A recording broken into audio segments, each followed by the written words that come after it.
the 24/7 Flat Earth Discord channel. Be sure to go to VC Check and 1 to get your VC verification tags to get involved in the conversation about our Earth. Be sure to bring your verifiable Earth curvature evidence, though. Witsit, Elijah and the panel. About that. First of all, go into detail about a complex hypothesis and what that is, and then tie it into affirming the consequent and all that. Well, What, not tie am I it, roboting but still? I'm not sure at this point. You were good right then, but you only said like Oh, 5 fair words. play. It was with regards to a conversation that took place on a server the other day between Elijah and Witsit, and we're talking about the phenomena that cause things. I was pointing out that Witsit in his argument seemed to be building a complex hypothesis, or kind of asserting one, where there are more than one independent variable that be causing something. That's not what we do in science. We just test one at a time. That's why I was talking about a complex hypothesis that has more than one, as akin to a normal hypothesis that has one independent variable that you move. Now, with regards to this, when we're talking about affirming the consequent, when we're saying that this and only this can cause that phenomena to happen based upon some kind of presupposition, that how that works into begging the question. The example of I've eaten some hamburgers, therefore I'm full, but I am only full because I've eaten hamburgers, when I can obviously eat something else to have the consequent of being full, is again with regards to this conversation that Witsit and Elijah were having, where an affirming of a belief that something else, though we don't know what it is, could be causing the phenomena of water to be boiling when heat is applied to it, because we don't fully understand heat. Therefore, the affirming of the consequent would be there could be something else that is causing this phenomena. This phenomena is happening, so therefore it could be something else other than what we manipulate and know to be true, like heat, for example. At the risk of getting Elijah completely pissed at me, that would be a bad hypothesis. Oh man, dude. This is what I was Why would I trying be to upset? point Well, out. I wasn't proposing. Yeah, exactly. This is what happened to Elijah with Witsit. This is what Witsit did. Dude, heat Sorry, energy. no. Heat energy. Witsit Right. did. Heat energy is essentially a conventional definition, right? In a way, right? So we've defined a certain thing that takes place as heat, and we've come up with a way to measure how much heat is present, right? So you don't need to understand what it is on a fundamental level to know I've applied this much thing we called heat that I can measure with a thermometer. I've applied 75 degrees of heat to such and so. You don't need to know how heat functions on an intrinsic metaphysical level to know that you've applied 75 degrees. It's Okay. a construct, right? So I want to submit to the floor, and I want to submit to anybody listening, that the claim that you need to know what heat is on a fundamental intrinsic level in order to understand whether or not you're applying 75 degrees or not, okay, that is not, and I want to shoot across the bow, that is not a high IQ statement. Amen. I'm sorry, it just isn't. Yep. But so how do I connect this to the other conversations that are happening? So again, like, because because I can't say what light is on a fundamental level, or a deeper level than what we understand, what we experience light to be. They'll say, then you can't speak about photons. Excuse me? Like, how is that sequitur? Like, what do you mean when you say that? Or Yeah, exactly. Yeah, dude, there's even a doublespeak with Einstein. He won a Nobel Prize for the photoelectric effect, as far as I can tell. And it's a doublespeak. There's a doublespeak in everything. So I don't know. It's not your job to convince someone else of the truth. It's their job to recognize it. But If there's also to take it further. When because I was just asked is like, what is light? Other than what I experienced, I don't know. It's like, well, then, so don't say we can't talk about the ether, and don't ask what the ether is. I'm like, well, the difference is I can experience light, I can experience heat, I can experience, photographs, I can experience water. But when it comes to ether, what is it that I'm experiencing exactly? What is it? that's a Why great are you question, why are Eli. you guys acting like there isn't a difference there?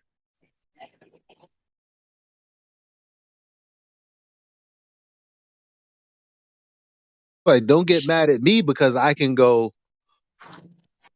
be Captain Planet Earth, wind, water, Don't blame me and because I then like good questions and can ask them. I'm just saying, I don't know, man. It's it's still at the end of the day, though, bro. Nothing. It doesn't matter. So at the end of the day, reality is what it is, and we can test and repeat those tests, Yeah, and it'll but Yeah, never change. but do no, you you're guys wrong, friend. You're do wrong. you Let me guys? tell you why. Mm, Let me tell you why you're wrong. It does matter because you do not have to validate your claims through tests as long as they seem to be logically consistent and have explanatory power that is palatable to an audience that is willing to be convinced by your argument. And if you lace your argument and the consequences with metaphysical implications, right, you can sway an entire group of people to follow you and to do things on your behalf, right, and to believe things about the nature of reality that are not necessarily true. That's why it matters. yes, But the counter and positive is better. Like that's the counter positive. The positive's even better. So, but you're not wrong, and well said.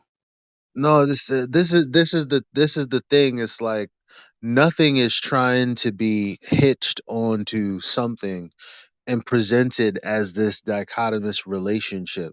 Like, for example, the only reason that the scientific method was even questioned is because when we say what is ether, ether doesn't exist. Sorry, I mean, maybe it does, maybe no.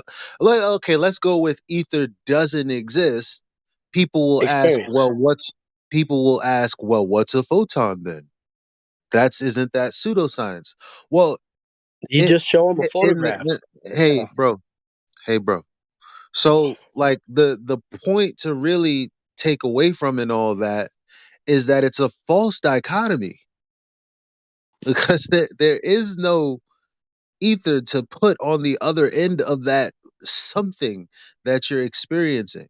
Someone might go, "Who's experiencing a photon?" Well, like Nathan said, I mean, you have images that's running across your mind. I guess that's like a total reification, but you dig what I'm saying? You can see, like, I mean, what I don't know what I don't like. You, the whatever it is, it hits the photoelectric plate. Like, we can't act like that's not happening. And then they go, well, something is waving. What's waving? Affirming the consequent. Oh, here you go again. Being like Oh the well, Oakley crew.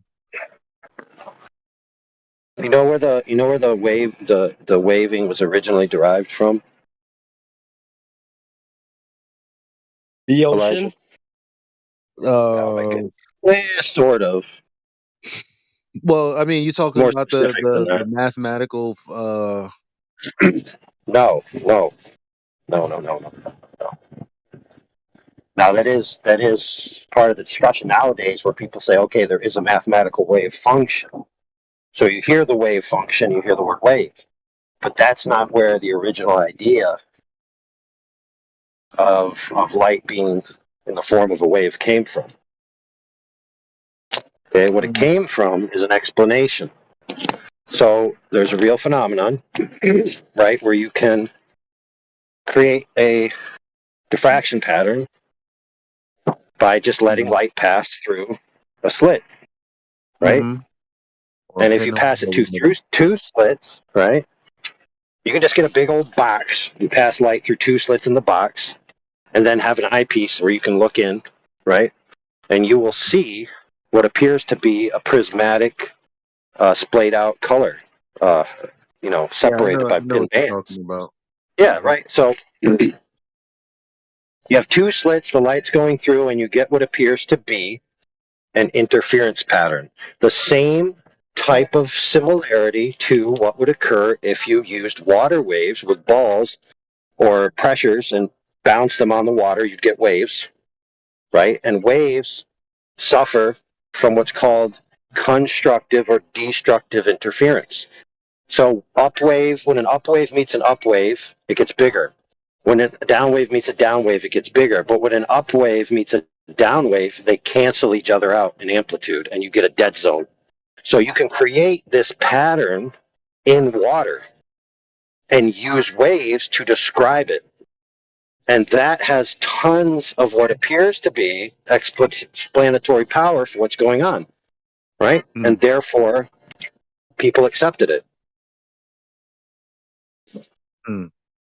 So because that example of using water to describe it, keep in mind I just said describe it, right, was so powerful explanatorily and rhetorically that the majority of people believed it. Now, just because you That's have an a explanatory strong model, right? correlation. Yeah, exactly. Isn't that what the fuck I was charged with for like anyway? Yo, go on, go on. Well, that's it. What I'm saying No is bullshit. That's what I said. That's what I said. Bullshit. yeah, but That's what I said.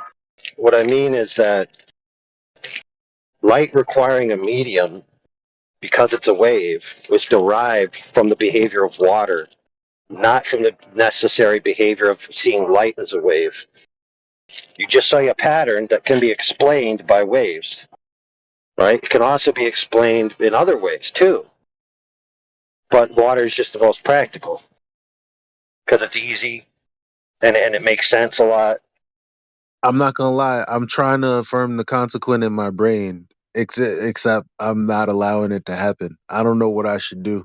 If I should let it happen, I'm like, it looks like a wave, though. Like, but I do see that, and that's what's important about understanding illogical forms of thought, because you're supposed to stop yourself from jumping off the deep end. So, do we have any Or examples of a waving motion that's not in a medium, other than assuming it with light? No. Yeah. So No, it's just based on like all logical empirical observation ever, right? I mean, it's except it's a correlation, though, isn't it? no, it's an antecedent. Wow. Hmm. The antecedent waves aren't things; they're just types of movement. So, in order for there to be movement, something has to be moving.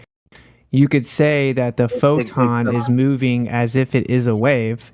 That is certainly what mainstream academia says, and they claim that there's a quantum field that the photon is moving except within. except Or except you could just look at a except this photograph. one thing.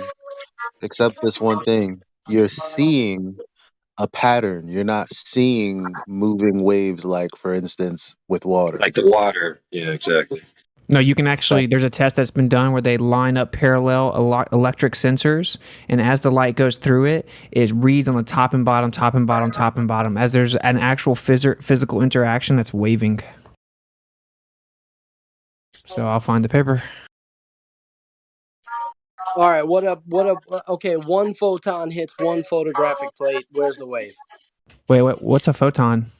One particle of light hits Nah, one photographic plate. We Where's don't the know wave? him, Witsit. Don't worry. I Where's the don't wave? believe in, brother. I don't believe in particles of light. I don't know what you believe. I don't know what you believe. Well, I just told you. I don't care what you believe. I just told you what I What you don't believe is believe. irrelevant. No, what you believe is irrelevant. I don't believe in it, though. Oh, so you say. So you say. Bro, why are you so Thou hast contentious, said it. man? What's it? I don't am I? believe in particles of light. If you would like to substantiate that claim, then I'll show you a photograph. I'll show you a photograph. of a particle of light. No, a photograph where the particles of light have come into contact with the plate. That's just like Glober saying, I can prove gravity. Your phone has an accelerometer. You're just reifying your concept. Try again. That's a fallacy. No, at least I have a photograph. You're double speaking. That's a reification fallacy. Is it? Is Literally, by definition, yes. it? Is it? Witsit? Literally. Yeah, you're attributing concreteness to the conceptual abstraction that is a physical particle of light. You're saying that since there's a physical interaction, it must mean that there's a little physical particle that caused that interaction. Einstein won a PhD. He won his fucking Nobel Prize for this in 1919, was it? Now you're an Einstein fanboy or something? You're appealing to the authority of Einstein's Nobel Prize? Are you afraid of Einstein? No, I just don't believe in appeals to authority. That's your second fallacy, so try again.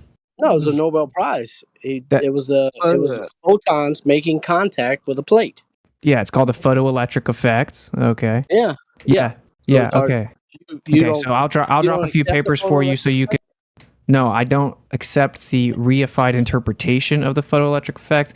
I'll drop a few papers for you I'll drop a few papers for you explaining that you can for sure explain the photoelectric effect without invoking a physical particle of light. It's been done many times. And by Nobel laureates, ironically. Oh, wow. That's amazing. That's amazing. Of course you can. Well, then do you agree that just because we can explain it with the particle of light doesn't actually mean that's what's happening? So you're claiming that it's a particle of light, but it's not actually a particle of light. No, Is that's that what you're saying? Hold on, buddy. Hold on. That's a profound statement there. Just because you can explain something with functional mechanisms or modelic interpretations doesn't necessarily mean that's what's happening. Correct. Yeah, I agree. And that's parallel to the point I walked in on that you were making, and I agree with it.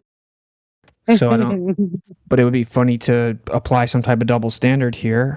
But I did, of course, correct the idea that they used to think a wave, light is a wave, as if it's some type of corporeal entity, a wave.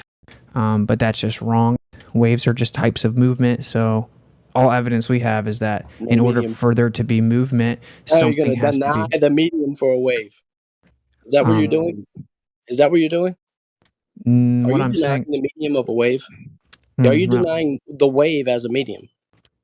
Buddy, waves aren't things. They're just types of movement, right? So if all evidence that we have is when something's waving, it has to be something. If I wave the sand off of my towel, I have to have the towel, right? Like I can't just pull a wave out of water. It's just the movement of water. You mean the sand wouldn't be a wave? I mean... No, the towel would just be moving in a wave-like motion. So No. I'm trying to be funny with it. I apologize. It didn't come out right. My bad. If anyone I like can what you're show saying. Me, yeah, all I'm saying is can we admit that all evidence we have, every time we see a waving motion, there has to be a medium that's waving, and that light would be the exception? That's what you say. I'm asking you a question. Can you answer it? That's what you say.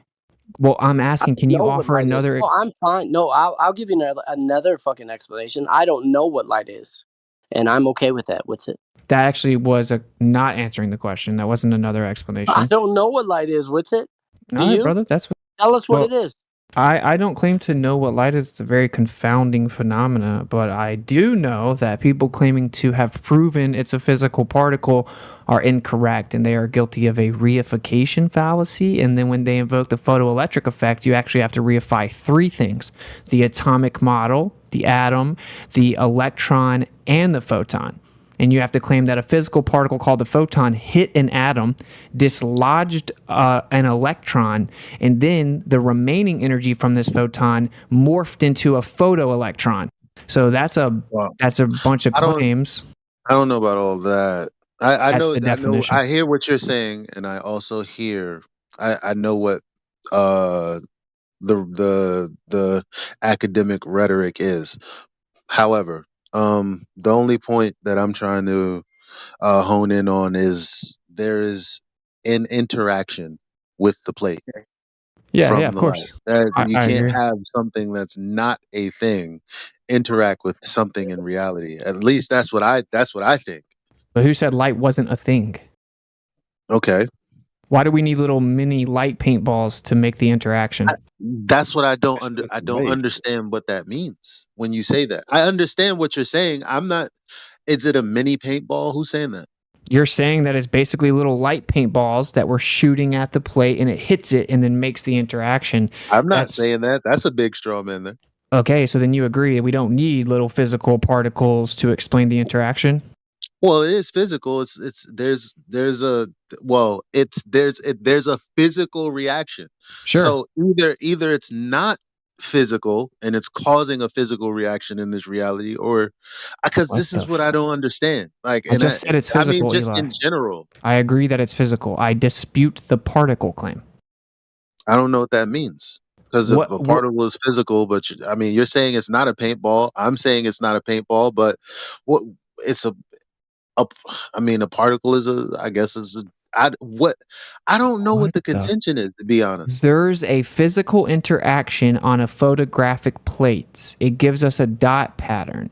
One of the Hmm. theories is that physical particles called photons travel and hit the plate and cause the dot pattern. I Hmm. don't believe that theory. It's just a model. Oh, Okay. So there are Mm. other alternative explanations. And even within the highest levels of quantum mechanics, like the highest levels of academia, they will explain to you wait, well, where we got this was a mathematical model from Einstein and two other people primarily. And they can use the math of the photon particle and they can predict the photoelectric effect, except for amorphous metals, by the way, which debunks the photon right there. But they can show, pause for a second. That doesn't prove the photon because look at this equation. I can do the same thing. I can predict the photoelectric effect and the dot pattern without a photon. Well, this is exactly what we were talking about before you came in.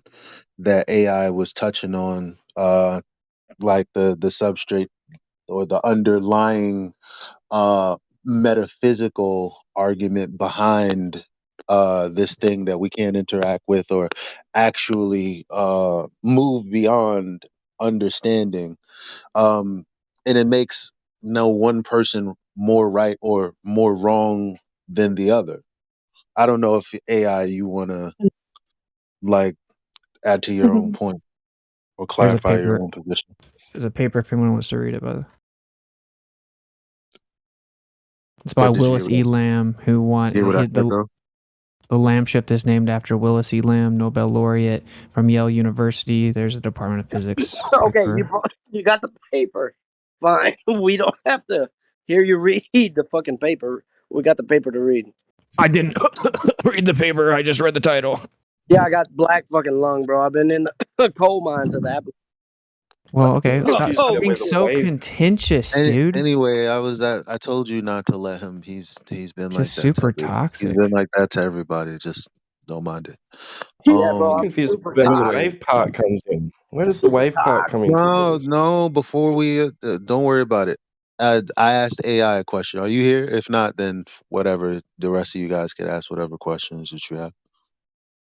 Hey, what coal mine are you in, dude? I'm in one right now. Yeah, sorry. I jumped in front of AI. That's my bad. Coal mine, man. I was embellishing. I was embellishing that story real bad. I'm real deep in a motherfucking oil field. Is what I am. So I'm down here in the middle of the Gulf of Mexico right now, standing on a platform. Holy shit! I just All saw right. Leviathan. Eli, your question was basically like, it doesn't make one person right or wrong. Like neither person is necessarily wrong with the data. Is that the I point? mean, going beyond the phenomena, yeah. Well, that's kind of my point.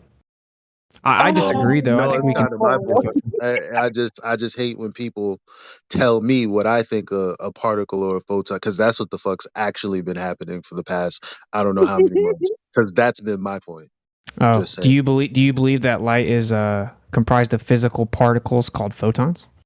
I believe that the light has an interaction on the photoelectric plate, which is what I've been saying. I'm very clear about what I'm saying. Yeah, And that then doesn't people require ask me, belief. That's just a and fact. then yeah, I know. So people ask me if I believe these things that I didn't mention or speak of. Fair enough. So then you're not defending the photon, but okay. I can, whatever. That's cool, brother. That's good. That's a smart move because amorphous metals don't experience the photoelectric effect consistent with the prediction of the photon. Can we get a can we get a amorphous metals? I'm gonna post that. Hold on. I yield the floor. And then I'm actually going to show a screenshot here that kind of breaks this down. I dropped another paper, Optical Coherence and Quantum Optics. As a disclaimer, of course, this is akin to when I have to invoke like an astronomy paper or something. This is a hostile witness from within quantum mechanics. I don't believe this stuff. But I'm just showing that if you go to section 9.1 of the Optical Coherence and Quantum Optics paper, it breaks down for 3 sections how using basically an electromagnetic field, and then, of course, they believe in electrons, you can explain the dot pattern without a photon. Man, I'm not interested in what you don't believe. What do you believe? Do you think Witsit that the Lord Jesus Christ has authority over all flesh? Yeah. Oh, What that's where are the engineers at, or whoever? Where are the chemists at, or whoever would be? I don't know what an where amorphous are the metal. evil physicists? Shut You know, up, nigga. Shut up. where are the evil physicists? You are talking Jesus to an Christ. ignorant. That's right. You know my nerve. Where you at?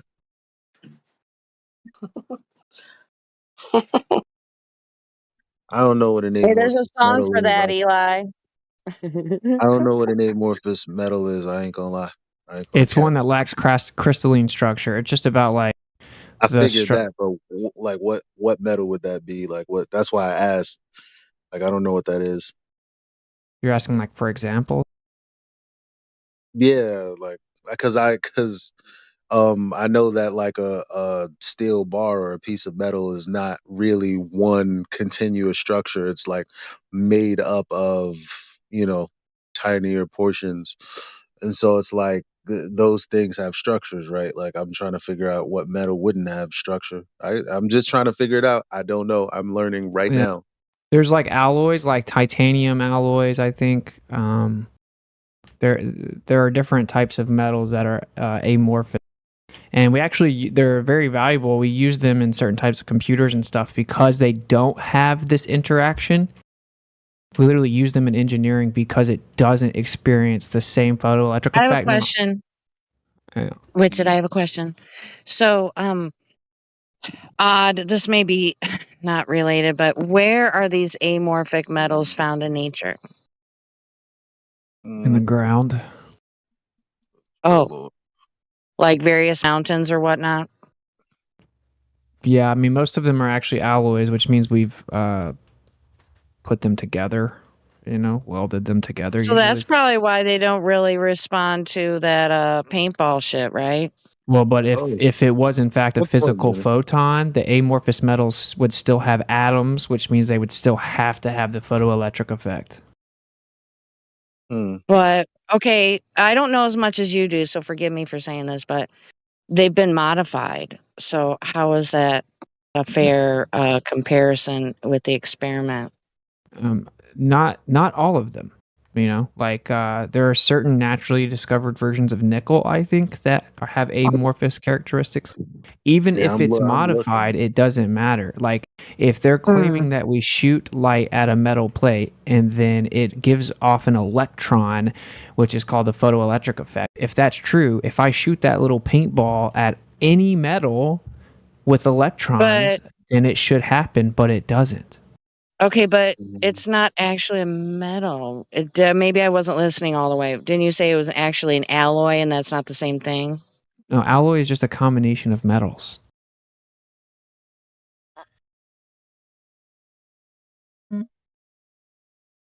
Mm. Sorry, call if you said anything to me in the last 10 seconds. It's a combination of metals. That's what alloy is. Anyway, and like even I will say that I looked into this really deep one time, and I found a few amorphous metals that do have like a photoelectric effect, but they're like really small. And then they kind of have an excuse for it. They just say that because of the lack of coherence with the molecular structure, basically the lack of crystalline structure, that the effect is not as great. And then there's like many theories as to why. It's not a very highly discussed aspect because it doesn't really work with the photoelectric effect. But Let your me main wait. thing, Time out. Time out. Let me sure. rewind. Let me rewind for a second Mm. because now like because I really like dig in and pay attention to thought forms, and this is sounding very similar to the conversation we had. What was it, the day before yesterday, when we were talking about hypotheses, and we were talking about an effect being caused, and you're like, well, what if we do this thing? Will it actually prove the null? Yada yada yada. The reason I'm bringing that up is because I'm thinking, okay, well, actually, the diffraction pattern, like that's something that we know just is a real thing. And what we're talking about now is ways to not see that effect. And I'm like, what's the purpose of that? Yeah, it's to What falsify. does that, It's to what does that I have falsify mean? another it question. falsifies the positive claim, dude. So like you have to actually you need semiconductors to get the photoelectric effect. And there are amorphous semiconductors, and not all of these have the photoelectric effect, and even the ones that show slight semblance of photoelectric effect do not match the photon prediction based on the intensity of light. There's supposed to be a certain amount of photons and a certain photoelectric effect, but it doesn't happen. Hey, I have a question. So, Witsit, you probably know the answer to this because you've looked into this more than I have. So with the alloy process, what if, I mean, is there heat involved with that? Would that destroy or affect the crystalline I mean, whatever in why one does that metal matter? You have a other? natural phenomena. It's like, well, we don't always get the natural. It's like it's basically like saying, vitamin C doesn't always cure scurvy. To me, that's what it sounds like. I'm just like, But what do you think about what I said? The combination process may affect the original crystalline structure in one or both of the metals. well, there is no structure. That's the whole point. That's the point of bringing these Well, amorphous he mentioned metals. one amorphic that had a slight indication. So that's what I Yeah, was. okay. So if the photoelectric effect is real and it's based on the photon explanation, it has to have a certain effect based on the intensity of light. If it doesn't have that effect, it doesn't match the photon prediction. There's supposedly a certain amount of little light paintballs hitting the plate. But you're trying to disprove something that was already a natural phenomena. Like I don't. What? I guess you're saying yeah, but the whole thing about the electrons and yada. I don't really know. What's the natural phenomena? I'm Where not where do the we see I'm not the photographic guy. plates with dot I'm patterns not in the nature? guy. That's a ridiculous rebuttal to say, talking about diffraction patterns. We're not talking about the But fraction patterns. well, I like I like was what you about just to said, say, this is Richard. probably more above, you know, what I've researched or how much I care about this subject. Not saying I don't care. I'm just saying it's beyond me. To be honest, I'm just trying to follow with the thought forms, Well, and I'm not claiming to be an expert either, to be honest. Light is very confounding. I just I was going to actually ask that, Witsit. Like, that's a Mhm. good point, but I think they're just using the photo plate to record the diffraction, right? Is that it? No, because sometimes you don't get diffraction. We use photographic plates in cameras. We use photographic plates in interferometry measurements. We don't have to do the double slit. That no. That's what. diffraction. I But can verify that's diffraction with what a tree. I don't need a double slit to verify diffraction. That's not what the double slit is about. I know. But the opposite of diffraction is what we see. Like that's what it. Like what we don't. yeah, we don't get diffraction patterns all the all of the imagery that we see with our eyeballs and what we look at is not a diffraction pattern. I know that. Like, but my head is bust right now. I'm gonna be real, man. It's very simple. The solar system, the universal model, right? It's a model that assumes spheres. So it's a conceptual model assuming spheres reified through math. The photon and the electron are conceptual models assuming spheres, material spheres, reified through math. Well, they claim the Yeah. photon's not material, right? So physical spheres.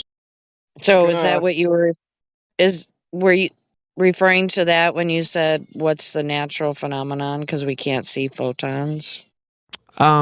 Well, I'm just saying when he was saying that we naturally see it, I'm like, well, we naturally see diffraction. We don't really naturally see this, photographic play. Now, who knows? Maybe in But we theory know you could what have a causes naturally it. That's occurring the metal. entire point. Like Oh, we know what causes diffraction. Like, and we know what and we know what not diffraction is, which is what we see, because we don't see in diffraction patterns. Like, but we know how to cause a diffraction pattern.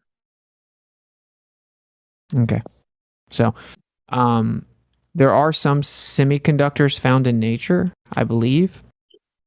I couldn't think off the top of my head though, but I think the vast majority of them are like man-made. There may be some. I think they're all made. I think they're all man-made. I don't actually know though. I don't know. Which means the photographic plate itself is definitely not going to give us a naturally occurring phenomenon. Diffraction is a naturally occurring phenomenon, but the point is, man, that Einstein came up with this concept to help quantify the effect. It was claimed to have debunked the wave theory of light, the photoelectric effect, because it didn't match the wave theory's predictions with certain intensities and blah, blah, blah. Okay, that's the history of it. Then Einstein won his Nobel Prize for his photoelectric effect explanation, right? But it's just a model. It's a mathematical model. Like, we have evidence that suggests that the photon is not real. For example, we can take a polarized lens and we can put it over a light source. And then if we take another polarized lens and put it on top of the first one, as we turn it and it's perpendicular, it blocks out all the light. Okay? If we add a third one, now the light comes back through it. Well, if the light is little physical particles traveling through the lens, the second one blocks the light. How can I just add another one on top of it and all of a sudden the photon comes back through it? It's called the quantum paradox, the Venn diagram paradox. That debunks the photon. Mm. I'll show a video. And I've never got a rebuttal to that, so. Man, if no one else is gonna, cause something with the form is really rubbing me the wrong way, but I'm not knowledgeable enough to respond or rebut in a way that I would be comfortable with.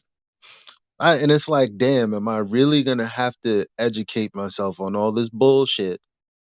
Because it seems like everyone's out to lunch whenever I do want someone better equipped to have this conversation. It sounds a lot like what FTFE said to me when he said, I know you're wrong about relativity. I just don't know how. I'm not familiar enough with it.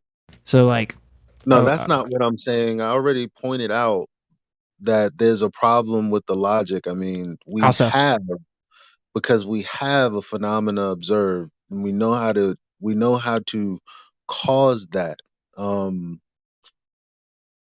So it's like, questioning. I'm not exactly sure why you're question like what. I understand the whole rejection of the okay, it's not like some paintball where things are like, revolving around it and yada yada yada. I get that, but it seems like you're throwing out much more than that.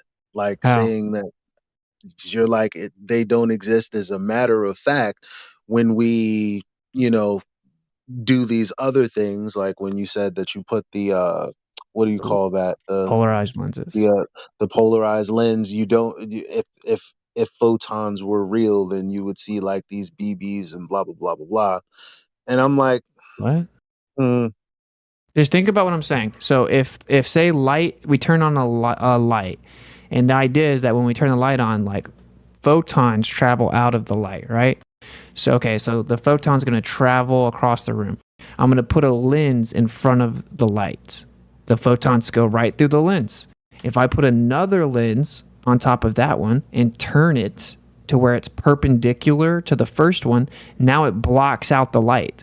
So if there's physical particles coming off that light going through the first lens, once I add the second one and it blocks the light, logically speaking, the photons aren't able to get through the lens. When I add a third lens, all of a sudden the light comes back, but they would still be getting blocked by the middle lens if it was a physical particle traveling through the lenses. The second lens should still be blocking it. How do I just add a third one and all of a sudden the photon comes back if it's traveling through all lenses? It's called the Venn diagram paradox. Look, this one is better if you look in the stream right now for a quick look. and Oh, by the nice. I'm way, saving this. natural semiconductors, I just Googled it. Silicon, germanium, and sometimes tin. Well, we find.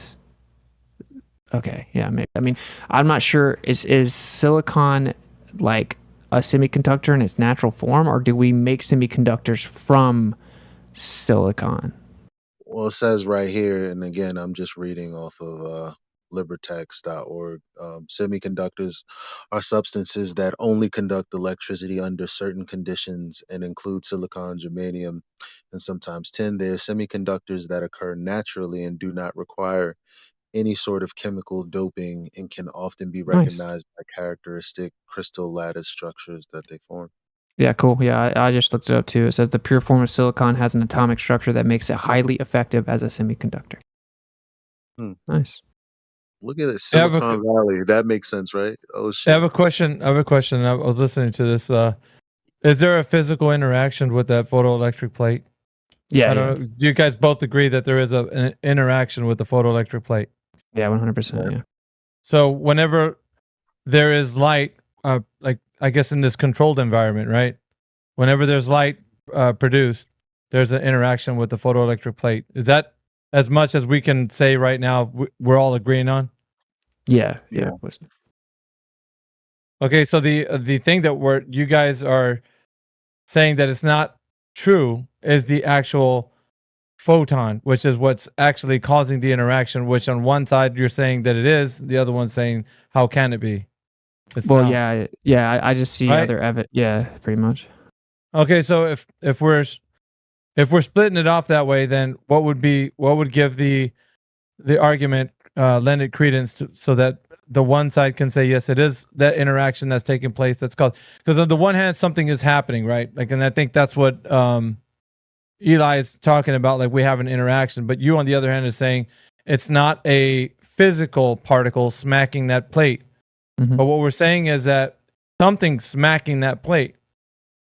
Well, right? no, Or not no? smack. No, It's I don't like think it anything's. is and it isn't. That's I what don't think I'm. Well, anything no, is. this is I well. don't So think the anything is smacking it, right? Like it's for a it to physical smack it. interaction, all right? Yeah. But like Okay. smacking it implies that like I throw a baseball at it. Like there's a Well, we're physical not- interaction. It's actually specifically an electric interaction. That's what happens. whatever- And then But that's what I'm saying, though. There's an interaction taking place, so it's physical, and so Yeah, but- something physical in nature would have to be something that's going from one place to the. Like, we're not saying, as far as like what we can say. You know, we don't have the God knowledge on this, right? So what we're saying though is that when light appears, something happens to that photoelectric plate. So there's an interaction between the light coming on and then that photoelectric plate having something happen to it.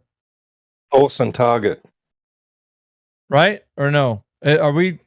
I'm just trying to get it to where we're all in agreement, and then where it actually differentiates from like. And so, if that is the case, like what AI Artnet is posting, right, with that something is going through that, and then we see something being blocked, like you were saying, you have that one lens topped on the other one, it blocks the light, and then you'd have a third lens that comes through it, and then it lets the light come through. Yeah. Right. So- So, go How ahead. would that work how would that work if, like, see, before it goes black, that the idea is that physical particles are traveling through it. Yeah. So then if I block those physical particles with one of the lens, how could I just stack another one and then they come back through? Wouldn't the second one still be blocking them? I hear what you're saying, but I guess the other thing would be, as deep as the study of the photon would go. Probably, has it been discussed like that it could be a property from dark to light, or is it always just light? Like, because if we're saying that something you're putting something physical in between that like, let's just say, right, just roll with me on this. If that photon was rolling through those lenses, it could travel through there with interacting with the dark and the light. Like, it wouldn't affect the travel of that photon. Just humor me, right? Because I haven't studied this, so I'm just like trying to follow the argument here. If that was the case, the photon that we're trying to describe here is something naturally that occurs with light it's beyond our knowledge. What if it is interacting, hitting things, like, and we're just trying to call it something, but yet you're trying to say it's not possible. It can't be something physical like that you would say, call it like a paintball, right? It wouldn't be something like that because it would stop at the point where it hits the darkness. But what if it actually interacts with the darkness and passes through it and then becomes light? Like, that's what I'm saying, is like there's almost this God level knowledge that we're trying to put a mindset to, and it seems like there's a disagreement between like what it can be, and like maybe it is like already stated what it is, and you have these papers and people can look it up.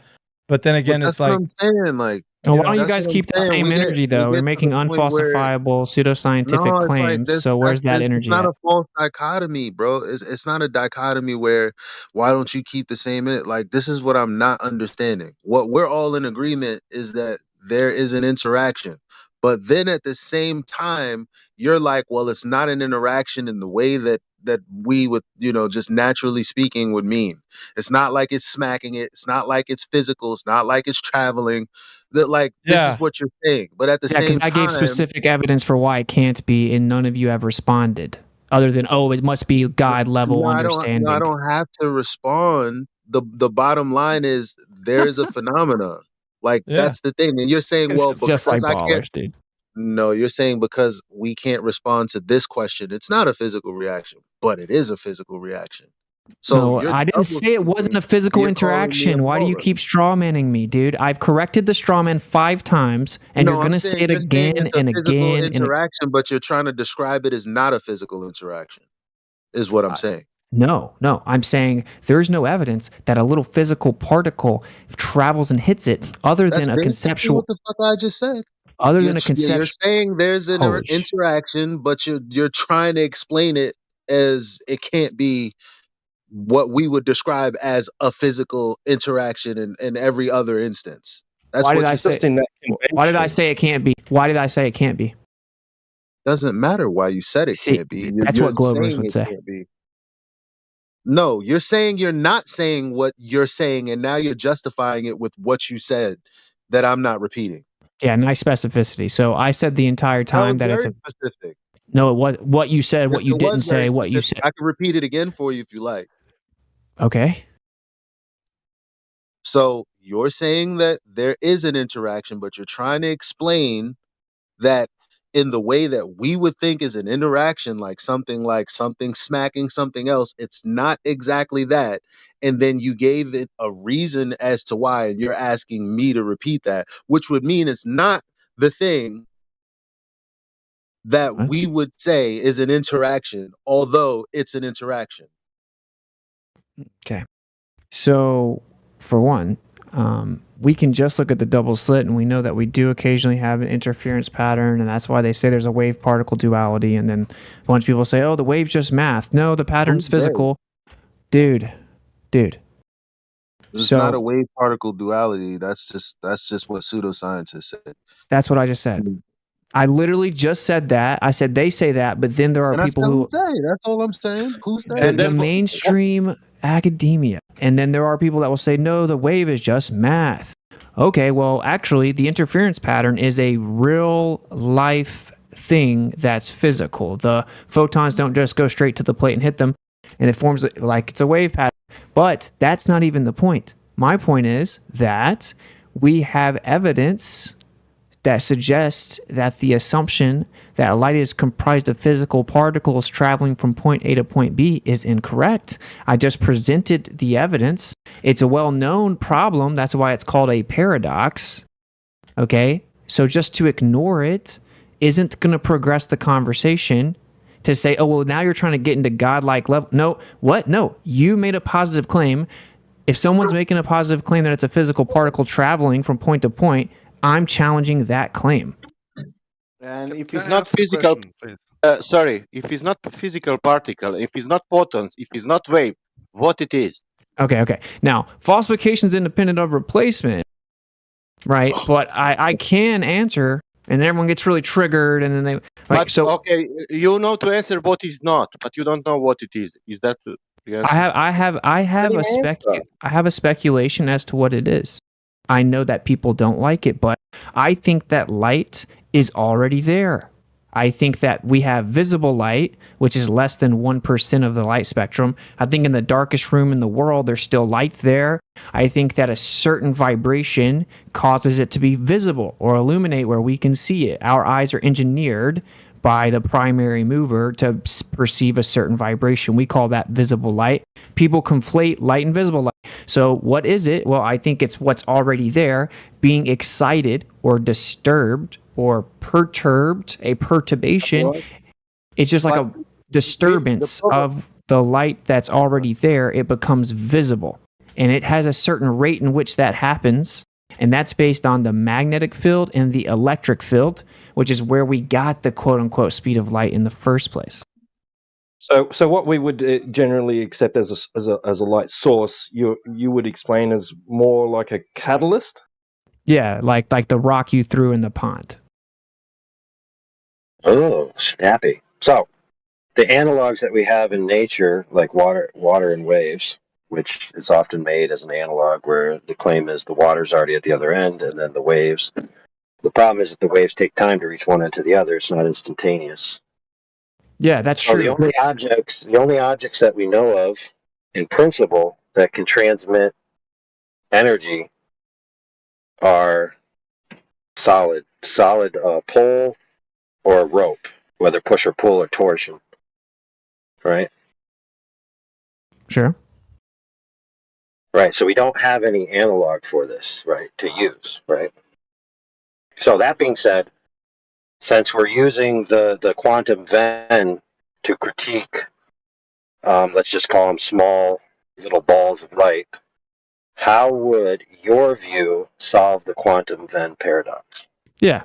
So it's similar to how I would solve the problem with shooting a laser at the glass and it's slowing down. The glass, or the lenses in this case, are just an additional medium that we're trying to perceive the light through. The light is already on the other side of the lenses.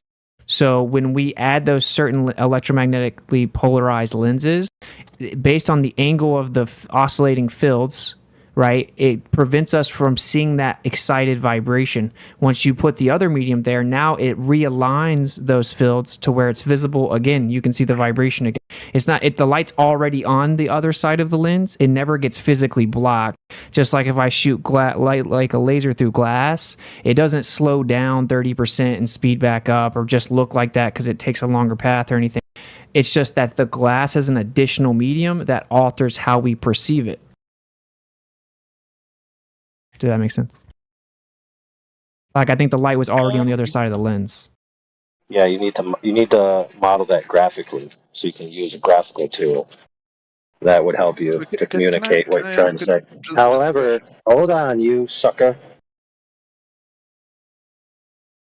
So I do want to notice that you at least conceded the concept that if light was traveling in multiple directions within a piece of matter, let's say, for lack of a better term, that it would appear to the outsider as if it slowed down while it was passing through. Because I know there are such people like, let's say, Ken Wheeler, who says that light slowing down as it passes through a medium debunks so many things, but it's easily answered by the multi-circuit theory, which is not a theory in any sense of scientific, but that it just is taking more corners and more turns, and therefore it takes Right. extra time to leave. Right, like it increases the distance. So since the speed stays the same, but the distance increases, the time Right. increases. Yeah, I get that idea for sure. Because if you didn't do that, it would violate the law of conservation of energy, and Ken Wheeler just taps out there. He's wrong, but to me, it just makes more sense that because I don't see the light do that. Right, the idea is that it does that, but it looks like it's not doing that type of thing. What does that Because the mean? laser can go right through the glass, like go straight through the glass.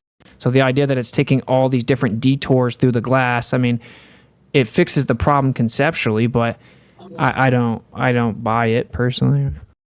I But don't this claim is that what debunks this the is what photon, though. this is what buses my head because all of this language revolves around movement, the time it takes for something to move from one area to another. But we're just to also believe that none of that's happening. Well, no, that's why AI brought Not up a really. good point. The AI brought up a good point, like the idea, like, well, yeah, you can have a wave in water, but it still takes time for the wave to get to the other side. That's true.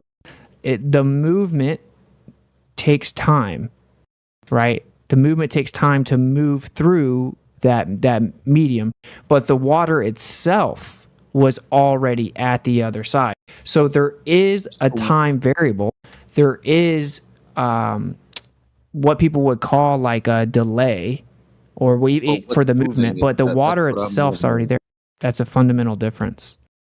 What is moving then?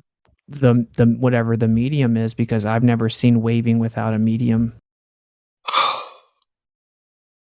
So I'm the sorry, light's I'm not not. moving. The light is actually, in this example, like water that's already on the other side. Mhm. So when we actually shoot a light or a packet of energy, because that is what the room is actually full of. So I The problem, the damn, problem is, damn. Elijah, that water is not polarized in its amplitudes. When you apply waves to it, it's omnidirectional. Right. Same with audio, uh, like waves of sound. Right. Yeah, yeah. Yeah, Light. yeah. The polarization of light does not behave like either of these two things, which are often used as an analog, and that's why when you make a lot of analogies with water and sound, it fails. But it actually can, right? So if I turn on a light, like in my room, it spreads throughout the whole entire room. But if it's a more concentrated, coherent light source, then it can be like a beam, like a laser. So it's actually based on the coherence of that disturbance or excitation. Like I can beam a sound wave. Now it's much more difficult because sound wave isn't the best example. It like really suffers from diffraction and it really spreads out. But anyway, I mean, yeah, it's just based on the coherence of the source. Let's be clear. Sound and water are mechanical waves. They are particulate interactions on a mechanical level that induce the next matter which it touches, or particles which it touches, or portions of water, however you want to describe it. It's a physical wave. It is That's certainly how we particles in conceptualize. motion. That's how we conceptualize it. Yeah, like I've never seen a gas particle before, but it's certainly a model we have. Yeah, I mean, but the point is, like, for example, if you stand at the end of the road and I yell to you, it may take a second for you to hear it. Or if my neighbor shoots his gun, there may be a delay or thunder or whatever. But what is sound? Sound is just the air vibrating. And the air that vibrates and lets me hear the gunshot, it was already right beside me. It didn't travel from his gun to me. So it was just the Right, medium's already there. but sound is not considered to be air itself. It's considered to be air in a certain type of motion. Right. That's So my until point. that air is affected by the precedent air, which is, for lack of a better term, a mechanical interaction. One portion of air causes the next portion of air to receive the motion that was initiated at the causal event, which is your voice. Well, that's And that is a definitely chain how people reaction. conceptualize it. If we're to take that as an analogy, then there's no way around the light traveling. Then it's just Well, it's the point I just was making is that You're wrong. is that mechanical waves cannot be used as an analogy to light in the way Because of, that you need light to function for all of the phenomena that light does. you mean because we conceptualize air to be comprised of particles that exchange the energy to each other? Because like that's just a concept. I've never seen gas particles. I mean, you know, it's a cool story. It helps us with you can math. see you can, Dude, what about like mechanical you can presence. see the Listen. Let's be clear right now. The mechanical presence of gas is a fact. Yeah, That's I don't there's disagree. no dithering about whether gas has a mechanical presence in the physical and natural world. Yeah. So so why couldn't that's what the I'm ether be saying. mechanical? Well, Why couldn't the ether be hold on, mechanical? but hold that's where I'm trying to go. That's what I'm Ah, getting at. hold So on, Elijah. because we're Hold using on. Go ahead. My bad. My bad, bro. Go ahead. so like you said, sound is just a vibration of air that affects on its way to someone's ear where air already is. Yep. That's traveling. That's moving through the medium of air. What's But we traveling? can't look Wait, at what's light like traveling that. through? What's traveling through? Oh my God. The sound. The sound isn't It's a going from thing. There's no such thing as the sound. That is not a, well, it's air. yeah, it's a vibration of air going from Bro, someone's mouth through the air, make money in? through the medium of air to the other side. Hey, So it's air, but okay, come get the it's a tag. certain movement of air, which is what I heard, right? I heard you right? Yeah, It's a it's the move. movement of air going through the air. Yeah, I was trying to Yes like or no? yeah, it's I the was air talking to moving. AI, dog. Relax. Okay. All right, this is getting ridiculous. It's really not. If you relax, it's really not that bad. This is a point that because I'm trying to be a part of the conversation, right? Well, you Is that a certainly have problem? been the whole time, so of course it's not. Okay. So the air from the vibration of my mouth is vibrating in a different way than the air that's already over there at my dog's ears, and it's going from my mouth through the medium of air to my dog and everywhere else in the room, right?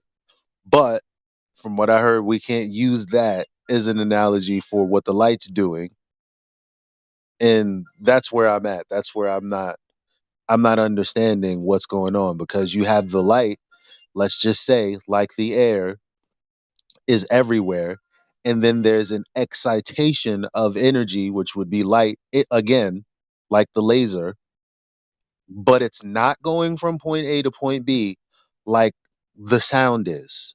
Why? The air was already beside you. Like the sound is the air.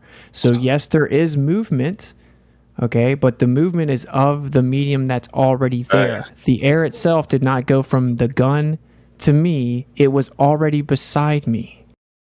Yeah, the Yeah, but the mechanical action vibration is what of traveled. yeah. Elijah, the mechanical action is what traveled from point A to point B. And I'm cool with that, right? Like the speed of light is a very reliable value for the most part, and it came from Maxwell's equations due to the permeability and permittivity in a vacuum. It's pretty accurate. It's actually not accurate. I mean, it's variant.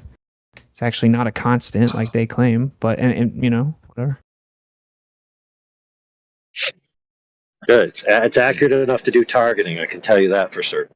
Yeah, but do you agree there's evidence that it's variant? Oh, sure. Right. Yeah, but I mean, it is incredibly accurate. I mean, like, I agree with you. It's incredibly accurate. But the assumption that it's like always exactly that is just some globe nonsense. And I will say, this is what's sad about this whole thing. Look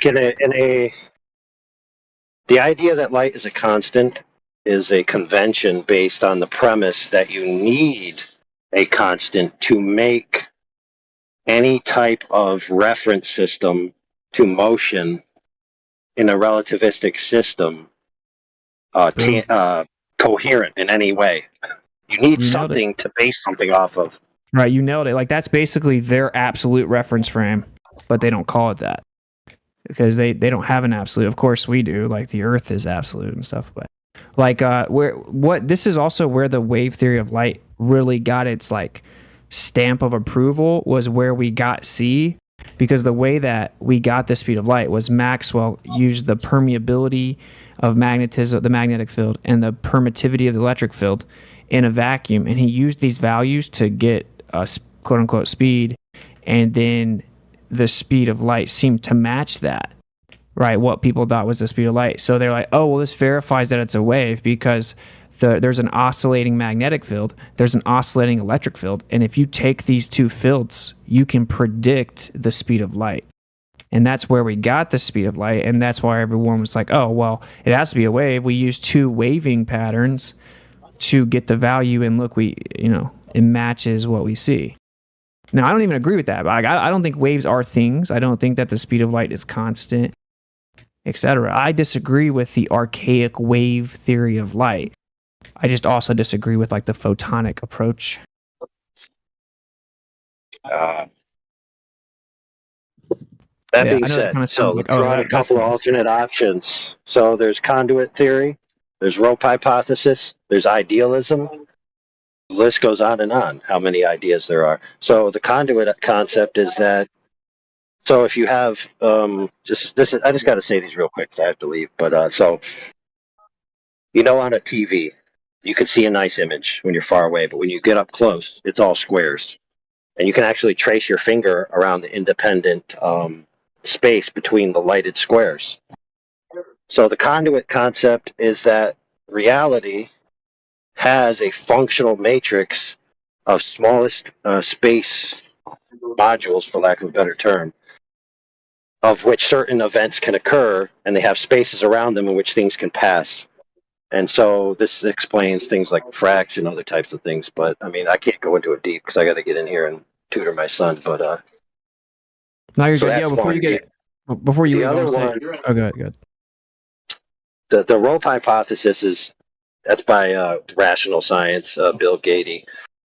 And that is that everything is fundamentally connected. So there is a direct connection to which energy can transfer between every, for lack of a better term, particle, which is just the most indivisible portion of a thing, whatever it is, on a sub level. Right. And it's connected infinitely. Of course, it would be finite if there was a finite amount of matter.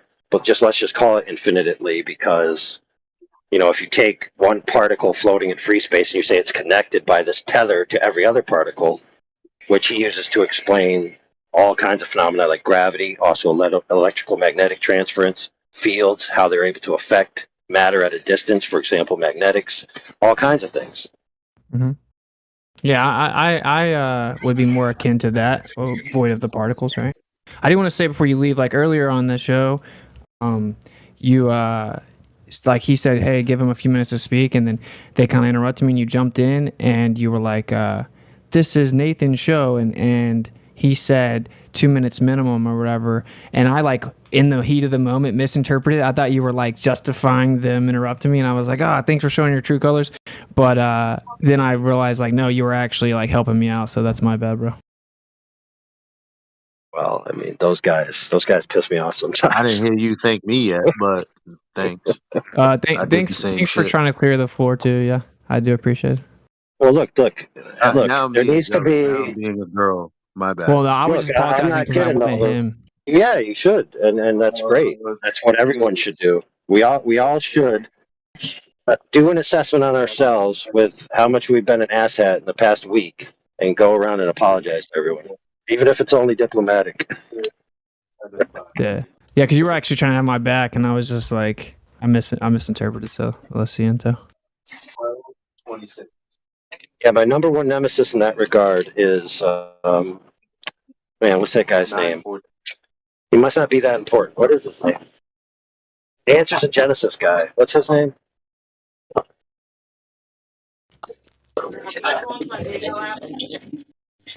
You talking about that guy that comes in here? It's Danny Yeah, what's that dude's name, bro? Oh yeah, Danny Faulkner. Danny Faulkner.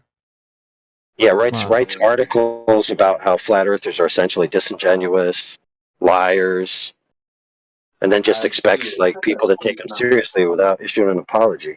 Yeah, bro. Did you see? Have you ever? I found out he wrote an article about me the other day. He wrote an article about me and QE apparently because I googled my name with my wife and it popped up, and he says I think that light is made of particles.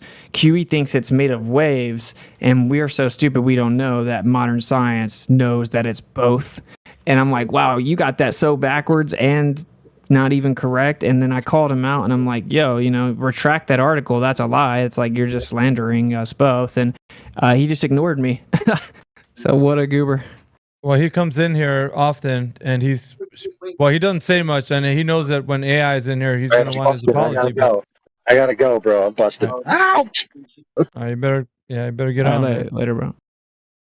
Yeah, but he does come in here, and he, he touts himself, what he does speak. But he doesn't speak when any of us are in here, like me, Eli, or anybody else. But he only speak when like the other guys are in here that don't know him. He's a handful. But yeah, he won't retract anything. He actually wrote a book recently, and I was kind of telling him too from a biblical perspective. Actually, I told him I was even saying it. I was trying to plead with him. I was like, dude, don't do this, man.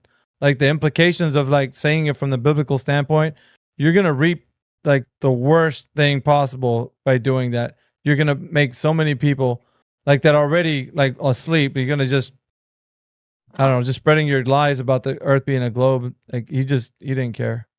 Do you see? That's the article. If you guys have never seen it, it's pretty funny.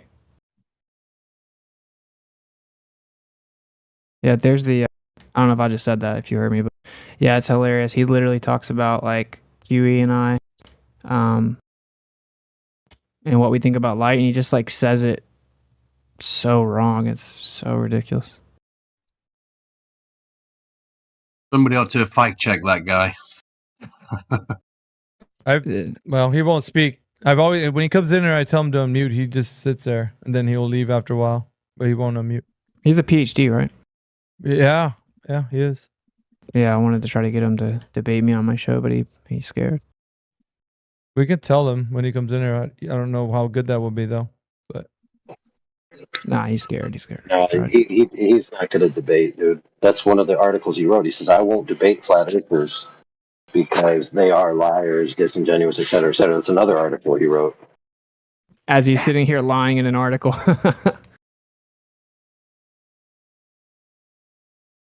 Like, think about that. Like, I don't actually think light is a wave, right? Like, I think it's waving, excitation of a background or whatever, but it's so funny. He says, oh,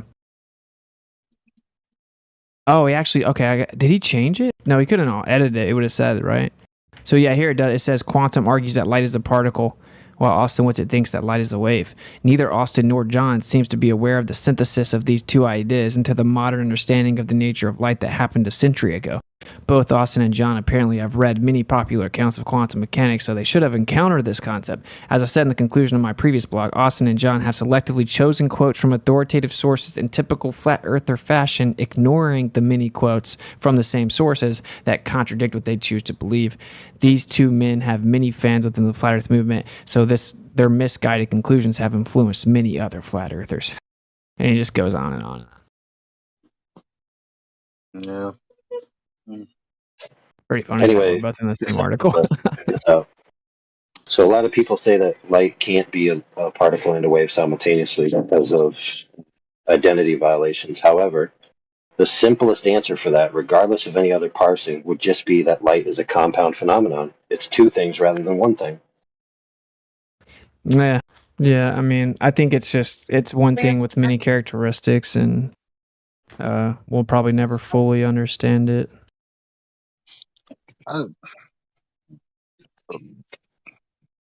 Yeah, I only said that to say this, but some people offer logical points for their point. But there's a lot of times it's simply just proven like a compound phenomenon, right? Where it's two things that work together to create one effect, right? Which solve some of those things. I'm not even saying it's true or not, because that applies in many instances, not just like. Or let me be more pragmatic. That applies to the way people argue sometimes. Yeah, so like, are you alluding to the wave particle thing? Because I guess it would have to be both at all times. and that would become somewhat problematic, right, with some of the observations. But it depends on how you define the terms. Yeah. Okay. Touche. In idealism, right? Everything is a function of perception. When you have an idealism matrix, that everything's just information will look above it. So there's all kinds of philosophical ways to.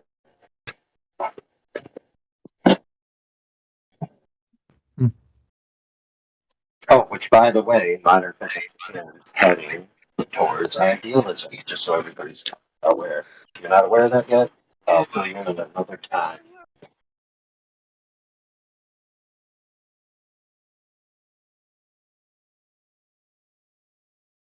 Yeah, I don't know. Like for me, the Venn diagram paradox is a trip to think that it's a photon, and I was gonna say this is kind of what's crazy about this whole thing. QE and I talked about our disagreement about light maybe 4 years ago or something, and we were like definitely like we were homies at the time, and it got kind of heated.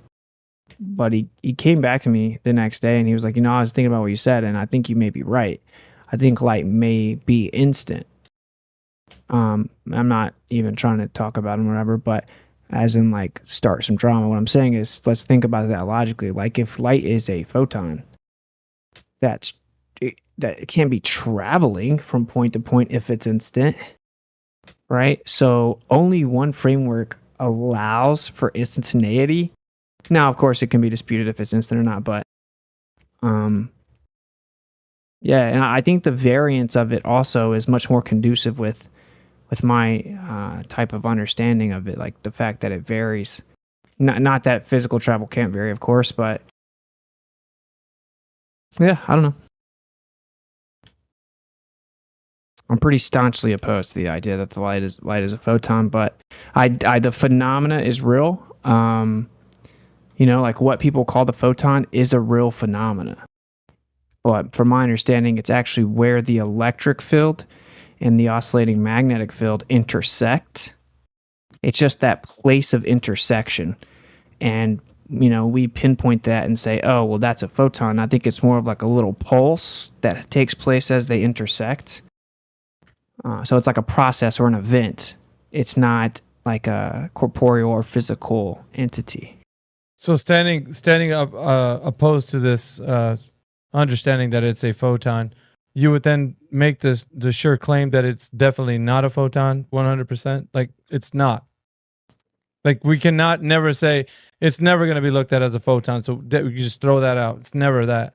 100%. Personally, I don't see how the photon can make sense. No, with stuff like the quantum eraser and double slit, the different variances and the Venn diagram paradox and stuff. I'm not saying I'm not open to it, but no, it just doesn't jive with me. No, especially when I know where it came from. It was birthed from the need to have some way to quantify light that needed to have a constant speed so that they could make their relativistic framework. And that's why Einstein was so dead set on doing it and won his Nobel Prize. And so you're saying it's married to that. So it has everything to do with pseudoscience. It was what you're saying.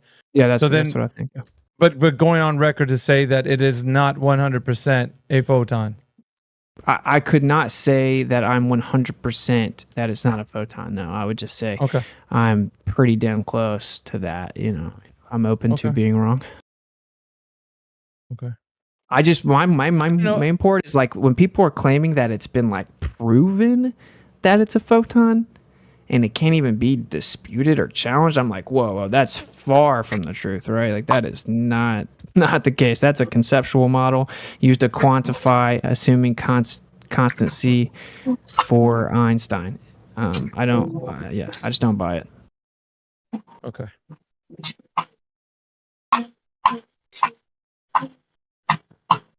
And I think, honestly, frankly, and bluntly, I think to claim that it has been proven is a bit hypocritical for someone that would ever be like very rigid about like scientific proof.